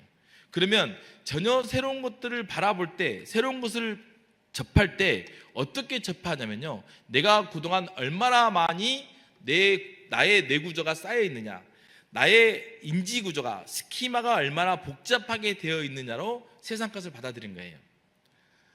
많은 남자를 만나본 사람은 남자를 만났을 때 그 남자가 그동안 내가 만났던 남자를 가지고 그 남자를 해석합니다. 많은 책을 봤던 사람들은, 그 책을 갖고 많은 경험을 했던 사람들은 그것은 절대 교과서만 갖고는 해서는 안 돼요. 그리고 문제만 풀어갖고는 안 됩니다. 많은 책을 보고 많은 교과서를 보고 많은 것들을 많은 그 지식을 갖고 있고 많은 것들을 갖고 있는 사람들은 그걸 가지고 낯선 걸 봤을 때 새롭게 재해석을 합니다. 새롭게 재구성한다고 이렇게 표현합니다. 아, 이거였구나 하고 느꼈습니다. 이거였구나. 이게 그 아이들이 1년 반, 1년을 공부하고 성적을 잘 나올 수밖에 없었겠구나. 교회에서 주일날 목사님 설교 말씀을 어렸을 때부터 들었어요. 설교 말씀을 예배를 드렸습니다. 예배를 드리고 설교 말씀을 들었어요. 대예배 때건 어디건 데리고 다녔습니다. 이런 심지어는 제가 어디가 세미나가 있다고 하면, 저도 교수지만 세미나가 있다면 옆에 앉혀놨어요. 들을 수 있게 됩니다. 그리고 거기에서부터 시작되는 거죠. 근데 보통 보면 애들은 모르니까 저 구석지에 앉혀놓고 애들은 모르니까 저쪽에 집어넣습니다. 아닙니다. 그때 목사님 설교 말씀에서 그 끝나고 나서 뭐가 좋았어, 뭐가 의미 있었어 라고 물어보는데 나중에 결국에 그 아이가 서론 본론 결론까지 다 말했습니다. 저는 6학년 때까지 구구단을 못 외워가지고, 구구단도 못 외우고 공부를 안 해가지고 저거 사람 안 될 줄 알았었습니다. 근데 전대 의대도 수석했습니다. 근데 의대도 안 가고 공대를 갔습니다. 그리고 다른 친구들 같은 경우, 옆에 있는 친구도 경희대 3등하고 중앙대 갔습니다. 거의 항상 다 4.5, 거의 만점까지 가까이 맞습니다. 근데 왜 그리 됐냐면 그게 그 아이들의 자양분이 됐습니다. 교회에 엄청나게 중요하죠. 목사님 대예배 설교 그냥 넘어갈 것이 아닙니다. 지금 이 시간에 이 강의 같은 경우도 여러분들 머릿속에는 끊임없이 뇌세포가 만들어지고 있는 거예요. 근데 이걸 제가 말하고 있습니다. 이렇게 제가 눈 비비면서 학위 받았다고 했잖아요. 근데 되게 재밌는 것이, 이렇게 말하는데도 나가면서 그래도 얘가 학원 가야지 그러면서 나갑니다. 옆집 마지막 말 듣고. 자, 넘어가 보겠습니다. 이게 우리 인식론입니다. 이게 상호 더 넘겨주세요. 상호 객관주의적 인식론이고 이겁니다. 넘겨주세요. 아까 계속해서 심리학과 교육으로 넘겨주십시오. 쭉쭉쭉 넘겨주세요. 예, 넘겨가도 됩니다. 예, 그냥 넘겨주세요. 네. 자, 그러면 좀 전에는 철학에서 교육을 받습니다. 두 번째는 이제 심리학에서는 어떻게 보고 있는가, 우리가 심리학 이야기를 좀 하고자 합니다. 넘겨주세요. 자, 우리 심리학이 조금 전에 말했던 인지론과 구성주의가 지금 현재 우리 사회에서 통용되고 있는 겁니다. 그래서 우리가 이 인지론 구성주의 스키마는 뭐냐면, 공부하는 목적은 뭐냐면 내 인지 구조를 확장하는 거예요. 그러니까 예전에는 학력고사 했습니다. 그러니까 책이 국정교과서 5개를 무조건 외우면 시험을 봤어요. 그러나 지금은 수학 능력 시험이라 가지고 교과서가 27종입니다. 근데 교과서 절대 내진 않아요. 왜 그러냐면 저것 때문에 그렇습니다. 인지론이란 것 때문에, 구성주의란 것 때문에. 그래서 지금은 대학에서 수능을 보거나 뽑을 때 누가 머리 좋은 사람, 인지구조가 발달되어 있는 사람을 뽑아요. 인지구조를 발달시키는 것은 딱 하나밖에 없습니다. 많이 듣고 많이 보고, 그리고 많이 읽는 수밖에 없습니다. 듣고 보고 읽고, 이게 뭡니까? 내가 인풋을 하는 거예요. 내 머릿속으로 인풋을 해서 내 스키마가 정교화되는 겁니다. 지금 학교 교육에서의 스키마는 바둑판처럼 저렇게 체계적으로 하나 둘 개씩 쌓아지는 것을 일반 학교 교육에서의 스키마입니다. 그런데 그게 후기 구조지, 제가 말하고 있는 상호 객관주의적 패러다임에서는 저 스키마가 아니라 나무뿌리처럼 얽히고 설키고 있는 관계 형성에 관한 스키마라는 겁니다. 지금 제가 이렇게 강의를 하니까 개인의 교수의 이야기 같잖아요. 아닙니다. 제가 2019년, 20년 때는요, 학회 대표로 UN SDG 4.이라는 곳에 강의를 하고요. 그리고 많은 곳에서도 강의를 하고 다닙니다. 그리고 제가 개인적으로 세종시 교육정책기획단 제가 부단장으로 있었습니다. 교육감님이 단장이셨고요. 그래서 세종시 교육정책을 제가 거기다 짰습니다. 거기도 지금 진보 교육감들이 주장하고 있는 것들이 그걸 받아들였습니다. 이 인지론입니다. 한 번 더 넘겨볼까요? 이겁니다. 여기 보면 그동안 패러다임 같은 경우는 벽돌 쌓듯이 1학년에 이거, 2학년에 이거, 3학년에 이거 이런 식으로 스키마가 구성되어 있었어요. 그러나 이제 인지구조는 그렇지 않습니다. 그래서 여기에 있는 나무뿌리 같은 거죠. 아이들하고 손잡고 다니면서 아이들에게 자꾸 아이들에게 인풋이 된다는 생각을 하면 돼요. 주일학교 선생님을 하시면서 주일학교 교사를 하면서 주일학교를 할 때 제일 먼저 뭐겠습니까? 네가 이걸 어떻게 생각해? 아이의 생각을 먼저 묻고, 그리고 성경은 이렇게 해석을 해. 그리고 그걸 상호 주관주의를 하죠. 그리고 나서 그 과정들을 모두 삶 속에서 선생님은 이렇게 생각을 해. 선생님의 삶과 관계를 맺어주는 겁니다. 선생님의 과거의 경험과 관계를 맺어주는 거, 이게 상호 객관주의까지죠. 그런데 부모님들께서는 이 왼쪽에 있는 이 나무뿌리형 구조를 되게 명심을 해야 됩니다. 주일날 가서 예배 드리고, 주일날 목사님 설교 말씀 듣고, 주일날 공과공부하고, 이게 어떤 거냐면 이게 전부 다 인지구조를 확장시키는 거예요. 책을 읽고 이게 인지구조를 확장시키는 겁니다. 이쪽 패러다임을 보면 교과서가 아니니까 공부 아닌 줄 알아요. 결국에 애들을 머리 좋게 만드는 것이 지금의 교육입니다. 그런데 부모님들이 생각할 때 교회 가지 마, 공부해야지, 천만의 말이에요. 그 애들 공부 못합니다. 왜냐하면 그때 교과서만 채워갖고는 안 돼요. 지금은요, 알고 잊어버려야 돼요. 관계 맺기기 때문에요. 과거에는 이것을 뭐라고 하냐면 내면화라고 표현했습니다. 내가 그것을 답습하고 익혀서 내 안으로 체화시킨다, 내면화를 교육이라고 봤어요. 아닙니다. 지금은 보고 잊어버리면 돼요. 세상의 모든 것은요, 요즘에는 네이버에 다 있습니다. 옛날에는 내가 네이버를 해야 돼요. 내가 스스로 익히고, 내가 스스로 뭔가를 하고, 내가 스스로 연습을 하고, 내 안에 체화되고 내면화가 교육이었어요. 옛날에는. 지금은 그렇지 않습니다. 지금은 내가 얼마나 많이 관계를 맺느냐가 교육이에요.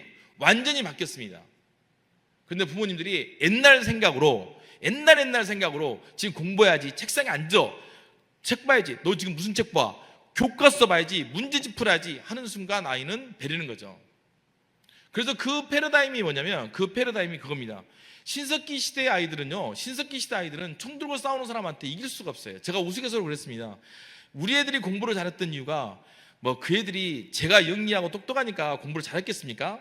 실제 제가 영리하고 저희 아버지께서는 아버지가 똑똑하셔가지고 얘가 잘한다고 그렇게 표현하시지만요, 그것도 있지만, 그것도 틀린 말씀은 아니지만, 실은 세상에 똑똑한 사람들이 한두 명이겠습니까? 아닙니다. 어떤 환경을 제공하느냐가 되게 중요한 부분입니다. 어떻게 제공하느냐. 책도 단순히 책을 많이 읽게 하는 것이 중요한 것이 아니고요, 책을 자기가 다시 재해석을 해야 돼요. 이걸 자기가 책의 의미를 다시 재구성을 해야 됩니다. 책을 읽고 해석하는 수준에서 멈출 것이 아니라 책을 읽고 다시 그것을 재해석하는 수준이죠. 그게 여러분들이 하고 있는 큐티입니다.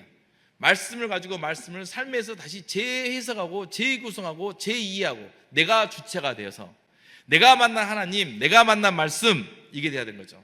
하나님께서는 저희에게 아버지라고 하는 특권을 주셨고요, 저희에게 너라는 특권을 주셨습니다. 어느 순간에 나가 사라졌어요. 그래서 하나님께서는 너가 사라져 있는 중세의 교회를 치셨잖아요. 그리고 너를 살리셨잖아요.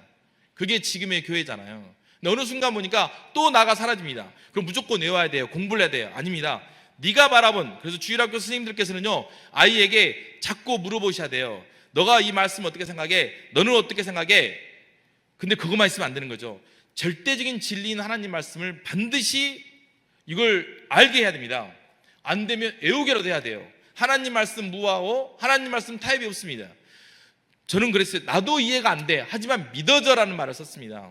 그리고 그 말을 뭐냐면요, 내가 경험한 하나님이에요. 그래서 선생님들께서 선생님이 경험한 하나님을 갖고 있어야 됩니다. 선생님이 경험한 하나님, 그러면 아이가 경험한 하나님과 선생님이 경험한 하나님이 두 개의 관계망이 복잡성을 가지고 같이 연결됩니다. 그때 새로운 교육의 새로운 알미란 것이 창발된다고 합니다. 이것을 우리가 지금 우리가 갖고 있는 이론들입니다. 자, 학습 이론입니다. 넘어가 보겠습니다. 제가 실은 안경을 안 껴가지고 잘 안 보입니다. 그래가지고 학습 이론은 파블로프, 연합이란 말을 하죠. 여기서는 스키너랑 파블로프가 제일 유명한데요. 조건하라고 합니다. 자, 넘겨보겠습니다. 맥도날드가 이런 강의를 했습니다. 맥도날드는 햄버거 그 미트가 고기죠. 그들의 햄버거 고기에 맥도날드가 벌레를 쓰냐? 지렁이, worm이 earthworm 그래가지고 이게 지렁이를 말합니다. 그래서 누가 이제 소문을 낸 거예요. 소문을 낼 때 이렇게 소문을 냈습니다.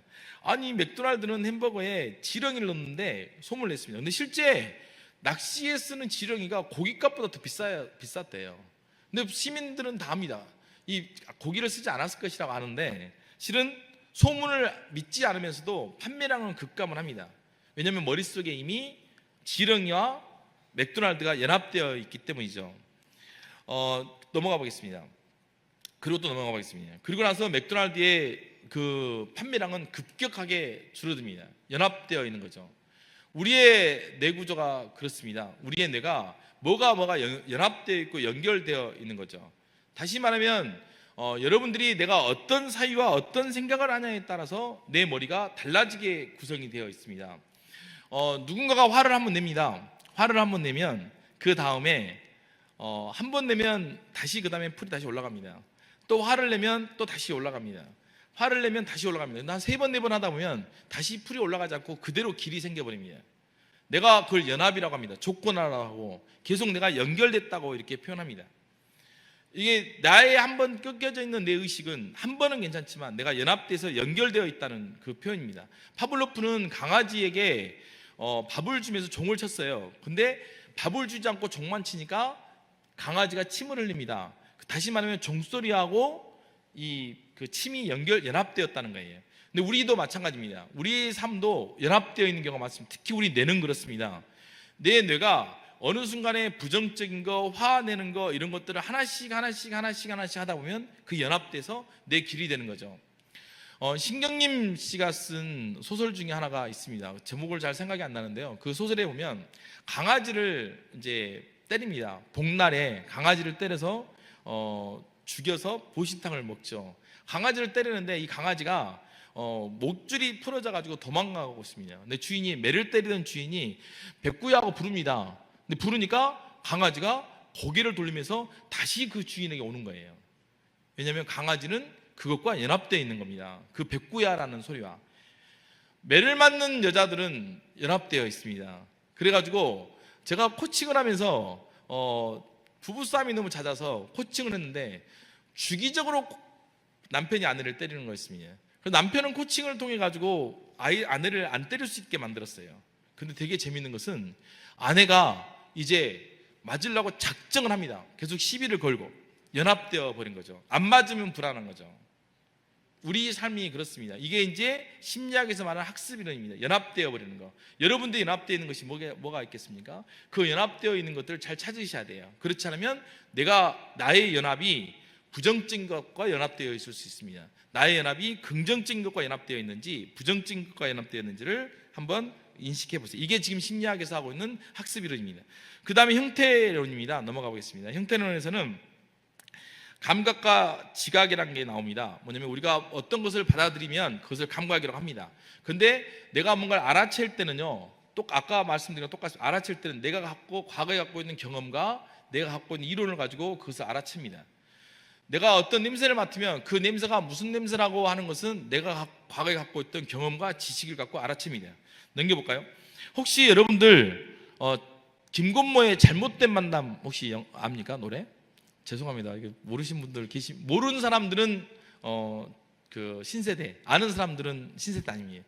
제가 실은 어렸을 때 김건모의 잘못된 만남을 듣고 뭔 말인지를 모르겠는 거예요. 무슨 말인지를. 그때는 랩이란 게 없었죠. 서태지 하여가도 나오고 김건모의 잘못된 만남이 나오는데 막 말을 계속 하고 말을 빨리 하는데 무슨 말인지 못 알아먹었습니다. 그런데 재밌었던 것은 내가 그 가사를 한번 일단 읽었어요. 읽고 나서 가사를 이제 알았죠. 알고 나서 김건모의 잘못된 만남을 들으니까 들리는 거예요. 그게 영어도 그렇습니다. 영어 같은 경우도 내가 영어 문장을 많이 외우고 있으면 영어가 들려요. 내가 외우고 있는 문장은 내가 알고 있는 것을 가지고 듣습니다. 그래서 공부 같은 경우도 내가 얼마나 많이 내 머릿속에 경험과 과거가 축적되어 있냐에 따라서 내 지각이 달라지는 겁니다. 되게 재밌죠. 이게 형태론에서 이야기하는 겁니다. 그래서 공부를 잘하는 애들은 저희는 공부를 초등학교 때는 되게 잘했는데 중학교 때 못한다, 고등학교 때 못한다. 이 케이스는 뭐냐면 책만 봤기 때문에, 공부만 했기 때문에 그래요. 학교 교과 공부만 했기 때문에. 안에 다음에 새로운 것이 들어왔을 때 기존에 쌓인 것이 없는 거죠. 기존에 이미 알고 있는 것을 갖고 재해석을 하는데, 제가 김건모의 가사를 갖고 재해석을 하니까 들었던 것이 있으니까 김건모 노래가 들리듯이 내가 알고 있는 것이 없으니까 안 되는 겁니다. 중학교 고등학교 때 저는 공부를 안 했는데 갑자기 공부 조금 하니까 성적이 나왔다. 이 케이스는 어렸을 때 이미 머릿속에 내재되어 있는 많은 알매 관한 그물망 같은 나무뿌리 같은 것들이 내재되어 있기 때문에 그걸 가지고 재해석을 하는 겁니다. 영어도 마찬가지입니다. 영어 하려고 하면 영어를 가서 다른 사람 말을 들으려고 하면 실은 들을 때 잘 안 들립니다. 안 들리는데 내가 알고 있는 영어는 많이 들려요. 이것을 우리가 흔히 말할 때 청크라고 합니다. 심리학에서는 내가 청크의 범위가 얼마나 많냐에 따라서 내가 청크는 연습하고 반복하고 계속 연합하는 거예요. 청크를 얼마나 많이 갖고 있냐에 따라서 내가 그게 그 다음에 학습이 진행되는 거예요. 교회에서도 마찬가지입니다. 여러분들이 이제 제가 너무 신앙적으로 이야기하고 그래야 되는데 교육학적으로 이야기해서 너무 죄송합니다만은 신앙적인 것은 목사님 너무 훌륭하시니까 잘 하실 것 같고 제가 교육학적인 것을 좀 말씀드리겠습니다. 교회에서도 아이들이 성경 말씀에 관한 지식들을 많이 갖고 있을 때 그 다음 성경 말씀이 받아들여지는 겁니다. 말씀을 얼마나 많이 갖고 있냐에 따라서, 말씀을 얼마나 많이 내줘야 되느냐에 따라서 달라지는 거죠. 성경 말씀에 있는 그 말씀을 받고 재해석을 할 때 자기 삶이 들어가야 되고, 그것을 삶 속에서, 생활 속에서 네가 어떻게 세상을 변화시킬 것인지까지 확장을 시켜야 됩니다. 자, 넘어가 보겠습니다. 자, 심리학, 이번에는 이제 인지에 관했으니까 나 지금 아까 철학했고요. 지금 심리학하고 있습니다. 제의식은 어떻게 생길까? 심리학에서 제의식은 어떻게 생길까에 관한 겁니다. 넘어가 보겠습니다. 사람들은 왜 다른 사람, 이 세상을 삐딱하게 볼까요? 어떤 것이 삐딱하게 보면, 왠지 모르게 저 사람은 삐딱하게 보는 사람들이 있습니다. 왠지 모르게 저 사람들은 나는 할 줄 몰라, 나는 수치심이 많아, 이렇게 보는 사람이 있어요. 또 왠지 모르게 어떤 사람들은 죄의식에 쌓여 있는 사람들이 있습니다. 또 왠지 모르게 열등감에 있는 사람이 있어요. 근데 그것을 심리학에서는 어렸을 때의 기억으로 치부합니다. 어렸을 때의 기억의 잔재로 이야기를 하고 있습니다. 죄의식이 많은 것은 어렸을 때 어떤 기억이, 어떤 경험이 그 사람을 죄의식을 많게 했나, 어떤 것이 열등감이 많게 했느냐 하는 겁니다. 자, 넘어가 보겠습니다. 이것을 이야기한 사람은 에릭슨입니다. 에릭슨은 이 시기에 신뢰감을 형성하지 못하면 세상을 불신하게 됩니다. 아주 어린 시기에서부터 엄마한테 응아응아 웁니다. 밥 달라고 우는 거죠. 아이가 우는 것은 세상과 소통할 수 있는 유일한 방법이 우는 겁니다. 자기가 할 줄 아는 말이 우는 거죠. 울면 엄마가 얼른 가서 기저귀도 갈아주고 먹을 걸 채워줘야 됩니다. 근데 울었는데 엄마가 기저귀를 안 갈아줍니다. 먹을 걸 안 줍니다. 그러면 세상은 믿을 만한 것이 못 되구나 하고 불신합니다. 근데 우리 할머니들 그러죠. 그러면 애 버릇된다고 못하게 하죠. 절대 그러면 안 됩니다. 아이가 세상을 신뢰하냐 신뢰하지 않느냐가 여기서 나오는 겁니다. 자, 두 번째입니다. 애가 수치심을 많이 느낍니다. 애가 수치심을 많이 느끼고 창피한 걸 많이 하고 나는 내가 자신에 대해서 의심을 많이 합니다. 그 아이들은요, 어떤 것을 못할 때 그러냐면 내가 마음대로 하고 싶을 때, 내가 뭔가를 하고 싶고 내 마음대로 하고 싶은데 부모님들이 못하게 하고 막았을 때 그때 수치심이 생겨요. 여기에 나온 것은 뭐냐면 앞에 나와 있는 것을 형성하지 못하면 뒤에 것이 만들어진다는 겁니다. 신뢰감을 형성하지 못하면 아까 말한 대로 불신감이 생기는 것이고, 내가 그때 내 마음대로 하고 싶어, 이 당시에 자율성이라는 것은 이 당시에 아이들은 이때 나가란 말을 많이 합니다. 내가 해보겠다, 내가 하겠다, 내가 만지겠다, 어떻게 하겠다, 이걸 그때 형성하지 못하면 그 아이들은 나중에 수치심을 많이 생기기 시작하고 자기 능력에 의심을 하기 시작합니다. 그리고 그 다음입니다. 이제 초등학교 1학년 때 이 정도에 이때 만들어지는 것이 뭐냐면 죄의식이란 겁니다. 아이들은 이때 죄의식이 생기는데, 이때 어떻게 죄의식이 생기냐면 네가 주도성, 아까 자율성하고 약간 비슷하죠. 내가 주도가 돼서 뭔가를 하지 못하고 너는 항상 끌려오고 그냥 못하게 하고 이럴 때 뭐가 생기기 시작하냐면 죄의식이 생깁니다. 내가 주도적이지 못할 때 항상 내 마음대로 하고 싶고, 제 이야기가 아니고요, 에릭슨이라는 심리학자가 한 말입니다. 그때 이것이 생기는 것이 죄의식이에요. 열등감 많죠. 열등감 언제 생기냐면 근면성이 없을 때예요. 그래서 초등학교 들어갈 때 6세부터 12세, 그러니까 초등학교 입학하면서부터 중학교 1학년, 2학년 때까지 내가 맡은 일을 끝까지 하고 내가 맡은 일을 열심히 하고 내가 맡은 일을 부지런히 하지 않으면 그 당시에 열등감이 생기는 거예요. 자기가 뭔가를 근면하게, 뭔가를 성실하게 해내는 능력. 이때는 그래서 부모님들이 아이들하고 손을 잡고 뭔가를 착실하게 끝까지 마무리 짓는 연습을 시켜줘야 됩니다. 뭐든지 하거나 할 때 마무리 짓고 뭐든지 하거나 할 때 같이 함께 달리고, 부모님들이 실수한 것 중에 하나가 애들한테 책 읽으라죠. 가서 같이 앉아서 읽어야 됩니다. 읽어보면, 저도 책 읽는 것이 직업이었지만 읽어보면 책 읽는 것이 쉽지는 않습니다. 같이 읽으면 아이가 언제 힘들지 압니다. 같이 읽어내는 능력이 굉장히 중요하죠. 그게 이때입니다. 이불을 개라가 아니라 같이 개야 되고요, 청소를 해라가 아니라 같이 청소를 해야 되고, 책을 읽으라가 아니라 같이 읽어야 됩니다.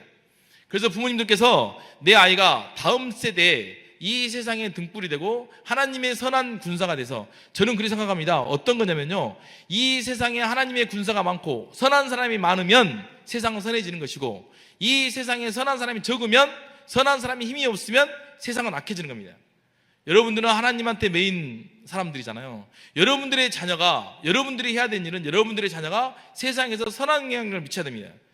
그러면 여러분들의 자녀가 많이 알고 있어야 되고 많이 읽어야 되고 세상에서 승리하는 삶을 살아야 됩니다. 그러려면 어떻게 되겠습니까? 아까 말씀드린 대로 많은 망을 갖고 있어야 됩니다. 그런데 부모님들이 같이 책을 읽어야 돼요. 그래서 같이 책을 읽고 같이 해야 됩니다. 그렇지 않으면 책 읽는 것이 얼마나 힘든지도 모르고 책이 어떤 건지도 모릅니다. 근데 부모님들이 안 읽어요. 책은요, 어려운 거 읽을 필요가 없습니다. 쉬워도 좋으니까, 얇아도 좋으니까 자꾸 읽으셔야 돼요.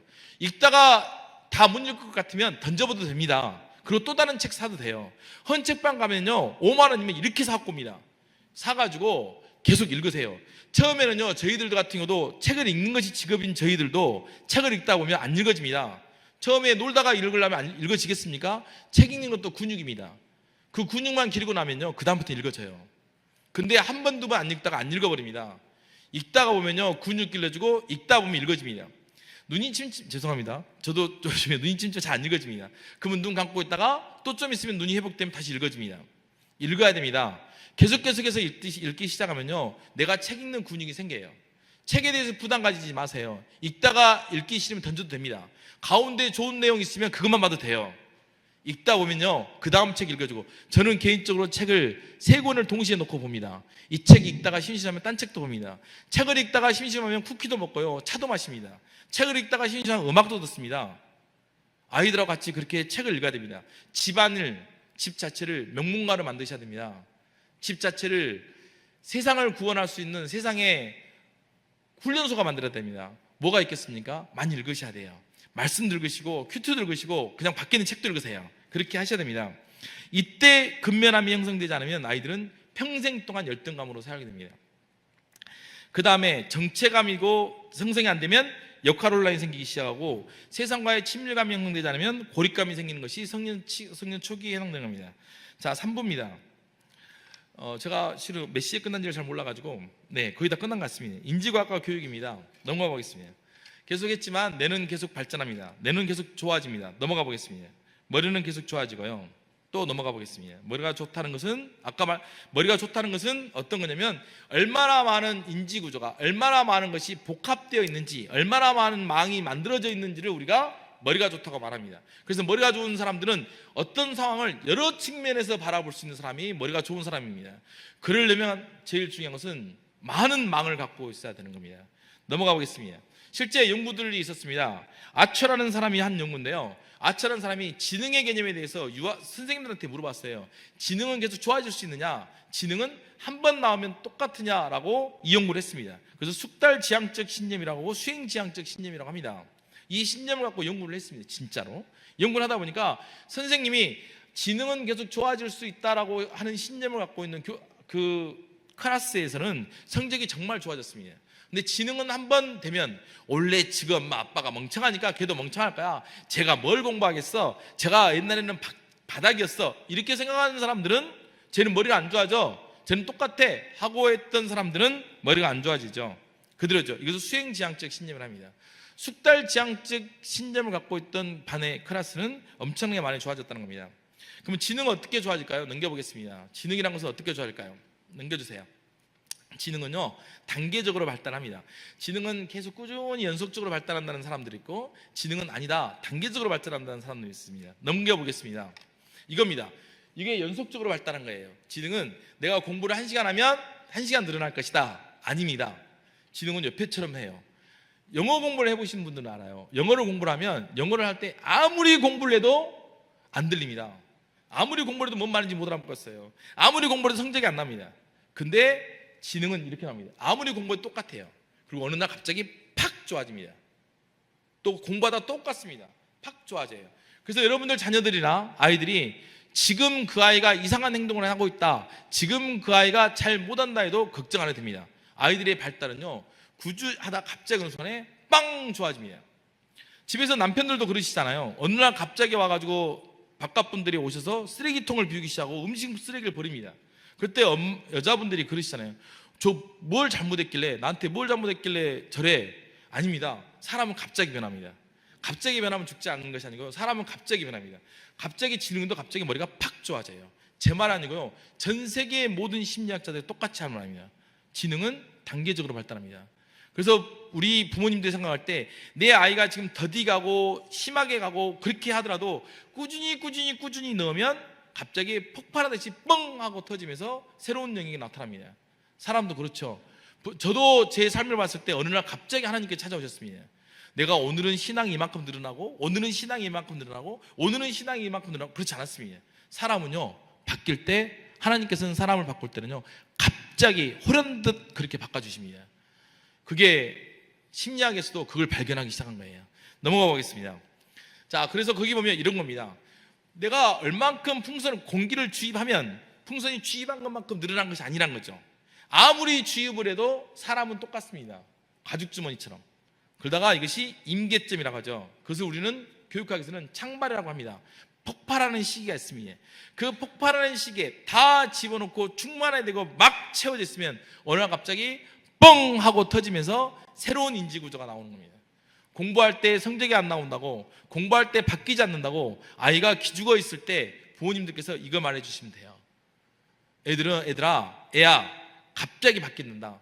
그리고 부모님께서 내 아이가 지금 힘들어하고 있고 내 아이가 지금 격기를 가고 있어도 하나님을 믿으시고 하나님께서 그 아이와 함께 한다는 걸 믿고 기다리면 기다릴 때 뭘 기다립니까? 아이를 기다리는 것이 아니죠. 하나님이 그 아이와 함께 하는 걸 기다리는 거죠. 기다리면 그 아이가 폭발하듯이 뻥 하고 진짜 다른 사람이 돼서 나타납니다. 근데 그때 중요한 것이 기다림이죠. 넘어가 보겠습니다.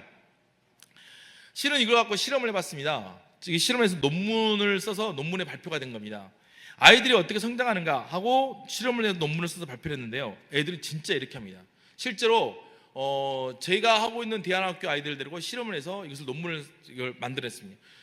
아주 힘들게 생활합니다. 검사 도구를 가지고 만든 그 검사 도구는 지금 육아정책연구소에서 전국에 있는 사람들을 20만 명 정도를 계속 패널 연구다 해가지고 계속해서 그 추적 조사라 해가지고 쭉 연결하는데 제가 만든 검사 도구를 지금 그걸 쓰고 있습니다. 그 검사 도구로 이걸 한번 해봤어요.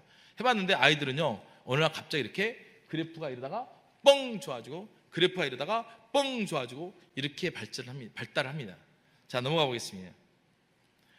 또 넘어가 보세요. 자, 그러면 그때는 뭐가 필요하냐? 이게 필요합니다. 피그말리온 이펙트라고 있습니다. 이게 무슨 말이냐면 그리스의 신화 속에 나와 있는 것을 심리학자들이 그 이펙트란 말을 붙여가지고 그 명명을 했는데요. 두 집단이 있었습니다. 한 집단에다가는 선생님이 말을 했어요. 선생님에게 두 집단은 이쪽 집단과 이쪽 집단이 있는데 이 두 집단에다가 이 사람들은 가정행편도 거의 비슷하게 했습니다. 가정행편, 경제 수준 다 비슷하게 하는데 비슷하게 딱 짜놨어요. 지능도 다 똑같이 해놨습니다. 지능도 평균이 다 똑같았어요. 그렇게 통제를 했죠. 로젠탈 제이콥슨이 통제를 해서 딱 해놨습니다. 그런데 선생님한테는 그 말을 한 것이 아니었어요. 대신에 선생님한테 귓속말로 딱 줍니다. 뭐라고 했냐면, 선생님 이쪽 반은 영재예요. 이쪽 반은 그냥 평범해요. 그리고 1년을 가르치게 합니다. 1년을 가르칠 때 어떻게 가르치냐면 똑같이 가르치게, 매뉴얼을 똑같이 해서 절대 한쪽에다가 더 신경 못 쓰게 그것도 통제합니다. 그런데 한 학기가 딱 지나고 나니까 점수가 무려 30점 차이가 납니다. 내가 이쪽을 영재라고 믿는 순간 얘가 진짜 영재가 되어 있는 거예요. 얘가 그냥 평범하다고 믿는 순간 평범하게 되어 있는 거예요. 선생님이 아이를 대할 때 이게 피그말린 이펙트입니다. 선생님들이 아이들을 대할 때 이 아이는 바뀔 수 있고 향상할 수 있고, 이 아이는 영재라고 믿는 순간 이 아이는 영재가 되는 거예요. 근데 부모님들부터 내 새끼는 못해, 내 새끼는 멍청해, 선생님도 안 돼, 나는 시골 살았으니까, 참고로 저도 여기 출신입니다. 광양 출신이에요. 이게 그래 됐을 순간 그 아이는 그리 된다는 거죠. 이게 바로 심리학에서 말한 피그말린 이펙트입니다. 내가 그 아이를 어떻게 바라볼 것인지, 내가 상대를 어떻게 바라볼 것인지에 따라서 상대는 그렇게 되는 거죠. 되게 무섭죠. 특히 교사의 눈이 되게 중요합니다. 교사는 내가 할 수 있다고 믿어서는 안 됩니다. 아이들을 바꾸는 것은 내가 아니고 하나님이신 거죠. 저는 개인적으로 이제 교회에서 갑자기 중등부 부장을 저한테 이렇게 맡기셨어요. 목사님께서. 중등부를 딱 하는데 제가 보면서 되게 좀 그랬던 것이, 주일학교에서 공과공부 시간에 선생님들이 애들하고 너무 과자도 많이 먹고 너무 칭찬하고 뭐 너무 막 재밌게 지내는 거예요. 그리고 학교에서 있었던 애들 상담 다 해주고, 그러면서 공과 시간 10분, 20분이 지난 거예요. 그게 너무 불편하더라고요. 왜냐하면 제 삶 속에서 제가 가지고 있는 신앙의 전부가 주일날 공과 공부 시간이었어요. 10분, 20분 동안 공과 공부를, 근데 또 한쪽에는 장로님들이 가르치시는데 젊은 사람들은 막 과자도 주고 상담도 하고 막 그러는데, 장로님들은 진짜 재미없게 하나님 말씀 가르치시는 거예요, 이렇게. 그래서 저는 진짜 재미없게 하나님 말씀을 가르치고 있는 장로님들이 너무 좋게 보이는 거예요. 제가 부장을 하고 있으면서. 왜냐하면 제가 제 신앙을 가만히 봤을 때 그 10분, 15분, 주일날 공과 시간 10분, 15분이 제가 갖고 있는 신앙교육의 전부였습니다.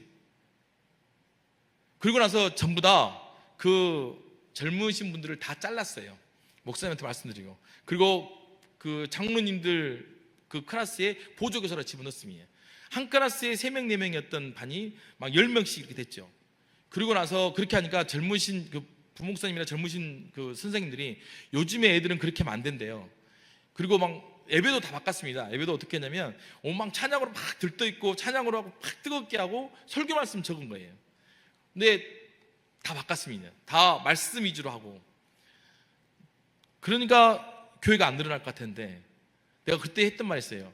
하나님 말씀만 그대로 하자 하고 나면 애들이 채워지고 안 채워지고 교회가 부흥하고 안 부흥하고는 하나님의 소관이니까 성령님께서 알아서 하실 것이다.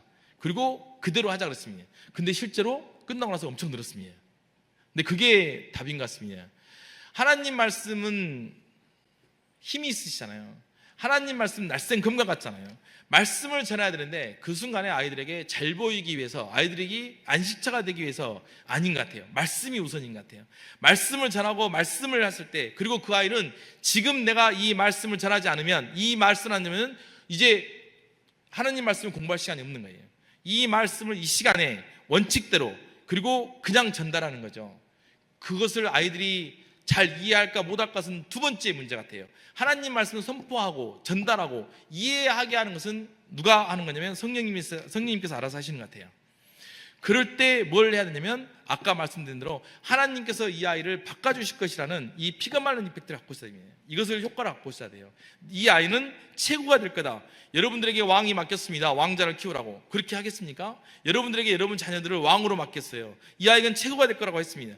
과연 여러분들이 여러분들의 자녀들을 왕으로 생각하고 있습니까? 이 아이가 세계를 움직일 거라 생각하고 있습니까? 이 아이가 세상을 기여할 거라 생각하고 있습니까? 그 생각을 해야 됩니다. 왜냐하면 여러분들이 할 것이 아니니까요. 여러분들은 할 수 없으니까요. 누가 하냐면 하나님이 하십니다. 이게 가장 중요한 포인트 같아요. 자, 그 다음 넘어가겠습니다. 내는요, 가소성이 있습니다. 이 가소성이란 뭐냐면, 할 수 있다 가고, 소자는 뭐냐면 우리가 조속가란 거 아죠? 조속가. 조속가 할 때 이 소자입니다. 이 조자는 조각을 깎아내린 것을 조자고, 깎을조. 소자는 붙여서 새롭게 만든다는 겁니다. 이 뇌의 가소성이라는 것은 무슨 말이냐면, 우리 뇌는 바뀔 수 있다는 겁니다. 이걸 요즘에는 후생유전설이라고도 합니다. 바뀔 수 있어요. 네덜란드는 2차 세계대전 때 엄청나게 힘들었습니다. 막 전부 다 가난하고 그랬죠. 그런데 네덜란드 사람들은요, 너무 가난해가지고 튤립 뿌리를 빼먹고 막 그랬었습니다. 그런데 이 네덜란드 사람들이 어떤 일이 벌어지기 시작했냐면요, 몸에 비만 유전자가 만들어져 버린 거예요. 그 유전자를, 그걸 후생 유전설의 가장 대표적인 거라고 표현합니다. 그 뒤에는 아예 그 사람들은 뇌 유전자가 생겨버린 거예요. 다시 말하면 뭐가 있습니까? 우리가 유전이라고 하는 것은 후생 유전이라는 것도 있는 거예요. 내가 끊임없이 나의 뇌구조나 나의 인식구조를 바꿀 때 내가 바꿔진다는 겁니다. 어른들도 바뀌어요. 내 사유가 바뀌는 겁니다. 이걸 뇌 가소성이라고 합니다. 넘어가 보겠습니다. 뇌 발달입니다. 우리가 생존하는 한 뇌의 연결은 계속 진행됩니다. 뇌세포가 계속 확장이 됩니다. 자, 또 넘어가 보겠습니다. 자, 한 번 더 넘겨주세요. 도널드 헵이라는, 아까 말씀드렸습니다. 헵은 뉴런들 사이의 상호 연결 정도에 의존하는 두뇌 상태의 변화에 기초할 것이다. 그래서 우리가 흔히 뇌 발달이라는 것은 뭐냐면 여러분들이 갖고 있는 상호 연결입니다. 근데 연결하려면 되게 재밌어야 됩니다. 나가 있어야 돼요. 연결하려면 내가 받아들인 거, 나의 하나님, 내가 없이는 연결 안 되는 거죠. 어떤 걸 봤을 때 네가 어떻게 생각해, 어떤 책을 읽었을 때 너는 어떻게 생각해, 어떤 큐티를 할 때 너의 삶하고 어떻게 적용할 수 있어. 내가 연결을 해야 되는 거죠. 이게 도널드 헵에 있었던 그냥 상호 연결. 이 이후에 이제 뒤에 보면 연결된 상태에 따라 인지 능력이 달라짐을 의미한다. 그래서 연결이 얼마나 복잡해지냐에 따라서 우리가 머리가 좋다 나쁘다고 표현합니다. 여러분들 주변에 머리 좋은 사람들 많이 있으시잖아요. 그 사람들이 공통적인 점은 뭐냐면 연결이 복잡합니다. 그리고 여러분들이 과거에 친구를 만나고 나면 친구가 이야기 안 통할 때가 있을 겁니다. 왜 그렇습니까? 누군가가 한 명이 내 시스템하고 다르게 그 애가 발달했거나 내가 발달했거나 내가 성장했거나 저 사람이 성장했거나 그러다 보니까 서로 만나면 이야기 안 통하집니다. 그런 것은 뭐가 있겠습니까? 여러분, 계속 읽고 좋은 사람 만나서 이야기하고 그리고 좋게 보고 내가 지금 하고 있는 모든 것은 내 컴퓨터에, 내 머리에 인지를 넣고 있다는 겁니다. 자, 넘어가 보겠습니다. 한국은 심각합니다. 실은 삶의 만족도가 여러 나라 중에 28개 나라 중에 27위의 OECD 국가 28개의 OECD 국가 중에 제일 꼴찌에서 두 번째입니다. 삶의 만족도죠. 애들이 얼마나 힘들겠습니까? 우리가 흔히 말할 때 운둔자가 나타날 수밖에 없는 시스템 구조를 가지고 있습니다. 진짜 불쌍한죠. 그런다고 해서 실력이 좋은 거냐? 그것도 아니고 취직도 안 해버립니다, 요즘에는. 그리고 취직을 하더라도 누군가가 싫은 소리 하면 그만둬버려요. 지금 이게 현실입니다. 뭔가를 해야 되지 않겠습니까? 교회가 앞장서야 되지 않겠습니까? 그렇지 않으면 지금 단순히 제 생각에 주일학교를 운영하나 주일학교를 잘하자 의미를 떠나서 제가 보기에는 이 아이들을 전체적으로 교회에서밖에 할 수가 없어요. 이제는 교회에서 바꿔줄 수밖에 없습니다. 제 처제가 서울에서 왔습니다. 서울에서 와가지고 이렇게 합니다. 뭐라고 했냐면 서울에서 왔길래 제가 저희 교회를 데리고 왔어요. 저희 교회 데리고 와가지고 저희 교회에서 정착을 시키러 왔는데 한 달인가 다니더니 저희 교회 안 다닌대요. 그래가지고 어디 갈 거야 하고 물어보더니 다른 교회를 가더라고요. 저희 교회보다 작은 교회였어요. 그리고 저희 교회는 제가 있기 때문에 그래도 더 정착하기 쉬울 건데 그 교회를 가더라고요. 왜 그 교회를 갔냐면요, 그 교회가 주일학교가 훨씬 낫대요. 서울에서 온 사람들이 짐승도 똑같습니다. 사자가 자기 새끼 키운 곳에 또아래를 틉니다. 강남이 왜 크겠습니까? 교육 때문에 크죠. 그래서 외부에서 오면 제일 먼저 찾아가는 것이 내 아이 신앙교육을 시킬 곳이, 그 사람이 제대로 된 사람들이죠. 내 아이 신앙교육 시킬 곳이 어딘지를 봅니다. 그리고 그 교회를 찾아갑니다. 그게 지금입니다. 근데 각 교회에서 너무나 고령화가 되다 보니까 주일학교라든지 그쪽으로 투자가 많이 안 돼요. 그쪽으로 예산이 많이 안 갑니다. 다음 세대에 관한 위기의식이라든지 다음 세대에 관한 사명감이 많이 떨어져 있는 것이 지금 현재 우리 한국교회의 현실입니다. 그러나 한국교회의 미래는 누가 채워주는 겁니까? 다음 세대가 채워주는 겁니다. 소름 끼치지 않습니까? 이 사회가 망하고 있다는데 여러분들은 어떻습니까? 만약에 일제시대가 되었으면 여러분들 독립운동 하겠습니까? 친일파 하겠습니까? 친일파 요가죠. 아닙니다. 지금 여러분들이 친일하고 있는 것과 똑같습니다. 3.1운동, 만세운동, 세상에 나가다 보면요, 정말 힘들고 비참해지고 지금 뭔가를 나서지 않으면 안 되는 세상입니다. 그런데 여러분 어떻습니까? 그냥 잠잠히 있잖아요. 그래서는 안 됩니다. 지금 누군가는 앞으로 나가야 되죠. 넘어가 보겠습니다. 미래의 사회를 이야기하기 전에 더 넘어가 보겠습니다. 엘빈 토플러가 말했습니다. 엘빈 토플러가요, 세상은, 기업체는요 시속 160km로 달리면서 세상과 하고 있습니다. 그러나 학교는 시속 20km로 달리고 있습니다. 토플러가 미래학자입니다. 미래를 예측하는 사람들입니다. 그런데 우리가 흔히 말하는 시민단체는 시속 140km로 세상과 같이 접하고 있습니다. 교회는 이 시속 140km에 해당되는 시민단체급이죠. 시민들의 모임, 공동체의 모임이니까요. 교회가 이 역할을 해주지 못할 경우는 여러분들 어떻습니까? 학교도 못 따라가고 있지 않습니까? 정부 조직도 못 따라가고 있습니까? 아닙니다. 그렇게 되면 안 됩니다. 여러분들이 여기에 말한 엘빈 토플러가 말한 세상을 변화시키는 주역이 돼야 됩니다. 이 단체가, 이 시민단체가 어떤 역할을 하냐에 따라서 그 사이가 달라집니다. 정부에 맡겨서는 안 됩니다. 학교에 맡겨서는 안 됩니다. 제 말이 아니라 엘빈 토플러의 말입니다. 심지어 정부나 학교보다 가족은 그나마 나아요. 가족은 시속 100km입니다. 여러분들이 학교 믿습니까? 학교 믿으면 내 대학도 못 갑니다. 학교에 시킨 대로 하니까, 그러니까 여러분들이 따로 가르치는 거예요. 근데 그 가족이 움직이는 것보다 교회가 움직이는 것이 더 빨라야 되는 겁니다. 교회에서 더 앞장서서 움직여야 되고, 가족이 하지 못했던 것들을 교회가 같이 해줘야 됩니다. 누가 합니까 지금? 누가 해야 됩니까? 여러분들이 바꾸지 않으면 안 됩니다. 넘어가 보겠습니다. 지금을 4차 산업혁명이라고 합니다. 4차 산업혁명인데요, 우리나라는 3차 산업혁명에 가설을 해서 세계 8위에 따른 경제 대국이 됐습니다. 그런데 우리나라는 2차 산업혁명 때 우리나라는 아예 나라가 망했습니다. 일제에 망했죠. 근데 정말 아이러니컬한 것은 어떤 거냐면요, 일본을 부흥시켰던 메이지 왕하고 우리나라의 고종 황제가 나이가 똑같다는 겁니다. 누가 리더를 되냐에 따라서 그 나라가 확실히 바뀌어버린 거예요. 일본은 메이지가 왕이 되고 나서부터 전 세계를 집어삼키는 대국이 됐고, 우리나라는 고종이 되고 나서 우리나라는 그 나라에게 젊은 청년들이 끌려가고 여자들이 정신대로 끌려가고 곡식 지었던 것을 다 뺏기게 됐습니다. 여러분들은 가정의 리더고 우리 사회의 리더입니다. 여러분들이 하지 않으면 누가 하겠습니까? 누가 합니까? 밖에서 누가 또 해야 됩니까? 넘어가 보겠습니다. 동아일보입니다. 동아일보에서, 이것은 1921년도에 나온 신문 사설입니다. 동아일보에서 이렇게 말합니다. 공업 입국을 논하노라, 이렇게 나옵니다. 동아일보에서 공업을 해라 그랬어요. 근데 그 당시에 지식인들은 공업을 해야 된다, 수학을 해야 된다 그랬습니다. 그러나 대다수의 사람들은 뭘 했냐면요, 그냥 여전히 공자왈 맹자왈 했고요, 여전히 면석이 하려고 했었습니다. 근데 지식인들은 목이 터져라 하면서 공업을 해야 된다, 그렇지 않으면 나라 망한다 그랬습니다. 그 지식인들이 소수였습니다. 우리 사회에서는. 지금 한국교회가 해야 될 일, 다음 세대를 위해서 해야 될 일이 뭐가 있겠습니까? 다음 세대가 우리가 지금 해야 될 일, 그게 우리 아이들을 잘 키우는 겁니다. 목이 터져라고 여러분들이 외치고 다니면서 목이 터져라고 세상을 바꿔야 됩니다.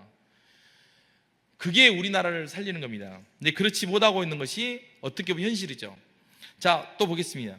AI의 시대입니다. 그리고 넘어가 보면요, 엑소 브레인의 시대. 엑소 브레인이란 뭐냐, 브레인이 뇌잖아요. 엑소 브레인의 시대는 나 밖에 내가 있다는 겁니다.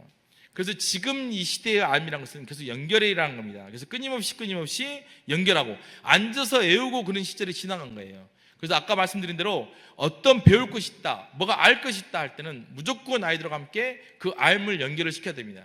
세상에 나가보면 엄청나게 많은 알의 연결고리들이 있습니다. 교회 목사님의 설교 말씀부터 시작을 해서 선거벽보부터 시작을 해서 텔레비에 나온까지 있습니다. 아이들하고 이야기 안 하려고 하죠. 넘어보겠습니다. 자, 한 번 더 넘겨주세요. 영재입니다. 영재 보면 내 아이를 우리가 볼 때 이렇습니다. 내 아이 영재로 키워야 됩니다. 아까도 말씀드렸지 않습니까? 다 좋아진다니까요. 머리는 좋아집니다. 그런데 영재가 가지고 있는 능력을 봤습니다. 지능이 아니었던 거예요. 영재가 가지고 있던 능력은 두 가지였습니다. 하나가 메타인지고 하나가 몰입이었습니다. 메타인지는 상황을 보는 능력이에요. 어떤 걸 하거나 할 때 내가 주변에 있는 상황을 읽어내는 능력을 메타인지라고 합니다. 그래서 보면 영재 아이들의 특성은 어떤 사건을 바라볼 때 다양한 측면에서 바라볼 수 있는 아이가 영재 아이입니다. 그 영재 아이들의 또 영재 아이들은요, 어떤 거냐면 자기를 바라보는 능력입니다. 내가 지금 내 상태가 어떤지, 내가 나를 어떻게 바라볼 것인지가 메타인지에 해당되는 겁니다. 메타인지는 제일 중요한 것은 나를 언어화할 수 있는 겁니다. 여러분들 지금 제 특강을 들으면서 재밌긴 하죠. 근데 특강을 들으면서 이 끝나고 나는 어디 갈지, 끝나고 뭘 하지 생각할 수 있습니다. 왜냐하면 우리가 메타인지가 있거든요. 우리 초인지라고 합니다. 우리는 생각 위에 생각이 있어요. 이 메타인지가 얼마나 발달하냐에 따라서, 다시 말하면 공부를 하고 있을 때 내가 공부하고 있는 나를 들여다볼 수 있어야 됩니다. 내가 지금 어디를 공부하고 있지? 책을 읽고 있으면 그 다음 내용이 뭘지를 예측을 하면서 읽을 수 있는 것이 메타인지입니다. 영자애들의 특성이 이 메타인지를 갖고 있다는 겁니다. 네가 네 자신을 들여다보는 거, 네가 네 자신을 한 발짝 물러서서 보는 거, 이게 성경에서 나옵니다. 이게 항상 깨어있으라 나옵니다. 깨어있으면서 내가 화를 내고 있는데 저는 화가 내면 정말 미친 사람 같아요. 제 자신이 볼 때. 그래서 화가 났을 때 나는 미친 사람이지 한 발자국 물러서서 내 자신을 볼 수 있어야 됩니다. 깨어 있어야 되는 거죠. 내가 지금 뭘 하지? 하루 내내 공부를 하고 있었는데도 공부하고 있는 것이 양이 별로 많지는 않습니다. 깨어 있어야 됩니다. 내가 항상 하나님한테서 깨어 있어야 되고 내가 세상에 항상 깨어 있어야 돼요. 주변에 가다 보면 의미 없는 것들이 있는 것이 아니라 내가 깨어 있고 내가 그것을 들여다볼 수 있을 때 우리가 이것을 메타인지라고 합니다. 메타인지가 영자애들이 이게 많다는 겁니다. 자, 넘어가 보겠습니다. 넘겨주세요. 네, 넘겨주세요. 자, 수박은요 이겁니다. 수박 생각하지 마세요. 저 수박 보지 마. 눈 감으시고요. 예, 수박 생각하지 마십시오. 네, 눈을 감으시고 수박 생각하지 마세요. 물이 짝짝 흐르는 수박, 달고 단 수박 생각하지 마십시오. 절대 생각하면 안 됩니다. 수박 생각하지 마세요. 자, 눈 한번 떠볼까요? 뭐가 제일 생각이 많이 났습니까?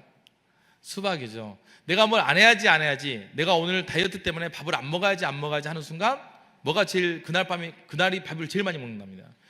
내가 뭘 안 해야지라고 하는 거죠. 우리 뇌는요 동사로 기억하지 않습니다. 뇌는 명사로 기억을 합니다. 밥 반만 기억되는 거예요. 안 해야지 하는 순간 되게 무섭습니다. 집에서 부모님들이 아이들에게 넌 축구하지 마, 거실에서 축구하고 있는 애한테 축구하지 마 그러면 그 애가 뭐 하겠습니까? 농구하면 어떻게 하겠습니까? 그래서 아이들에게 말할 때는 대놓고 뭐 해 하고 긍정으로 이야기해야 되는 거예요. 하지 마가 아니고. 이게 이제 무슨 말이냐면 내가 나의 쓰고 있는 언어가 아이들을 많이 바꾼다는 거죠. 내가 어떤 언어를 쓸 것인지. 어렸을 때부터 부모님들이 우리는 태어나면서 에덴 동산에 쫓겨났기 때문에 안 돼, 가지마, 그만, 쯔쯔, 떼 이 말을 많이 들었습니다. 하지마, 쯔쯔, 그만, 안 돼 이 말 많이 들었죠. 그러다 보니까 나중에 성장을 했을 때 그렇게 말 많이 들었던 아이들은요 다른 사람도 안 돼, 하지마, 그만, 쯔쯔, 떼 매사가 부정적입니다. 할 수 없어, 안 돼. 근데 그게 될까? 그런데 그게 자기 자신한테도 그렇게 해요. 주변에 보면 왠지 모르게 시니컬하게 왠지 모르게 투덜거리고 왠지 모르게 안 된다는 사람 있죠. 뭐 하려고 하면 안 된다고 하고 뭐 하려고 하면 그만하라고 뭐 하려고 하면 글쎄라고 말하는 사람이 있습니다. 그게 뭐가 있냐면 안 돼, 그만, 쯔쯔, 떼 어렸을 때의 기억이죠. 그게 거기에서만 자기 공동체나 거기에서만 하면 끝나는 것이 아니라 어디까지 확장이 되냐면 자기 자신한테까지 확장됩니다. 나는 할 수 없어, 나는 안 돼, 나는 못해. 그래서 그 사람들은 꿈을 꾸지를 못해요. 그 사람들은 할 수 없어로 모든 게 끝납니다. 하고 안 하고의 주체는 누구다고요? 하나님이죠. 자, 넘어가 보겠습니다. 자, 목사님 설교가 이게 언제까지입니까? 몇 시까지입니까? 아, 죄송합니다. 예, 넘어가 보겠습니다. 가장 중요한 것은 하나님께서는 말씀으로 세상을 창조하셨습니다. 근데 우리는 어느 순간부터 말하는 것을 못합니다. 그러다 보니까 어떤 문제가 생기기 시작하냐면요 내가 내 감정을 언어로 표현할 수가 없어요. 그러다 보니까 언어로 하나님께서는 말씀으로 세상을 창조했는데 언어로 표현을 하지 못하다 보니까 애들은 나쁜 감정과 좋은 감정밖에 없어요. 그러다 보니까 나쁜 감정은 무조건 욱합니다. 언어로 표현할 때 우울하다, 쓸쓸하다, 힘들다, 불편하다, 지저분하다 여러 가지 언어가 표현되는데 지금은 언어가 구체화되지 못하다 보니까 어떤 경우가 생기기 시작하냐면 그것을 다 부정적인 감정, 그래서 욱해버리고 그런 경우가 많습니다. 그 언어로 표현할 수 있는 능력, 내 감정을 언어화시킬 수 있는 능력이 우리가 말할 수 있는 것만 생각할 수 있습니다. 하나님께서는 세상을 말씀으로 창조하셨어요. 이 언어에 관한 능력이 엄청나게 중요합니다.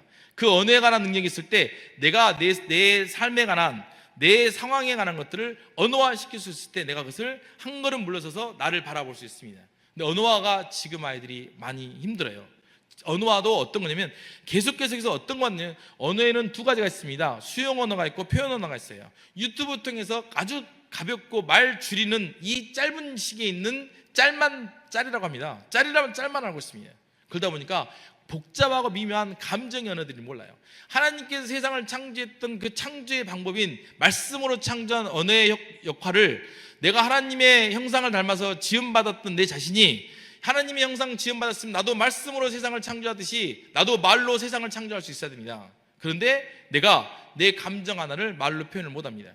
그러다 보니까 욱하고 갑자기 화를 내고 갑자기 자기가 어떤지를 몰라. 자기 상태가 어떤지 모릅니다.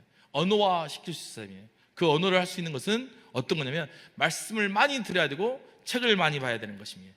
뒤에 강의가 계속 있는데 이제 제가 끝난 줄 몰랐습니다.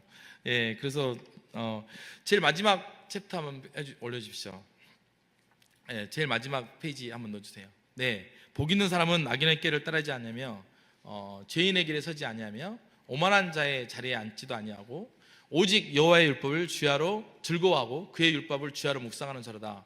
예, 여러분들 복 있는 가정, 복 있는 사람이 되시기를 간절히 축원합니다. 기도하겠습니다. 사랑하는 하나님 아버지 감사드립니다. 예, 저희가 이 시대적 사명을 띠고 선생의 이름으로 그리고 부모의 이름으로 그리고 신자의 이름으로 세상에 나가고자 합니다. 저에게 힘 주시고 저희 자신을 믿지 않고 오직 하나님만 믿고 나아갈 수 있도록 도와주시옵소서. 이 모든 말씀으로 주 예수 그리스도 이름으로 기도드렸습니다. 아멘. 결국은 말씀 묵상을 하는 것이 우리 아이들을 잘 키우는 비결이고 또 이 시대에 인공지능 시대에 인간다운 하나님이 원래 창조하셨던 세상을 만들어가는 비결임을 깨닫습니다. 교수님 중간에 이제 말씀하셨던 피그말리온 효과도 우리가 많이 필요한 것 같습니다. 그래서 우리 옆에 분에게 한번 그렇게 칭찬해 보실까요? 당신은 다음 세대에 최적화된 사람입니다. 한번 해볼까요? 시작. 당신은 다음 세대에 최적화된 사람입니다. 우리 다음 세대를 위해서 기도 많이 해주시기를 바라고요.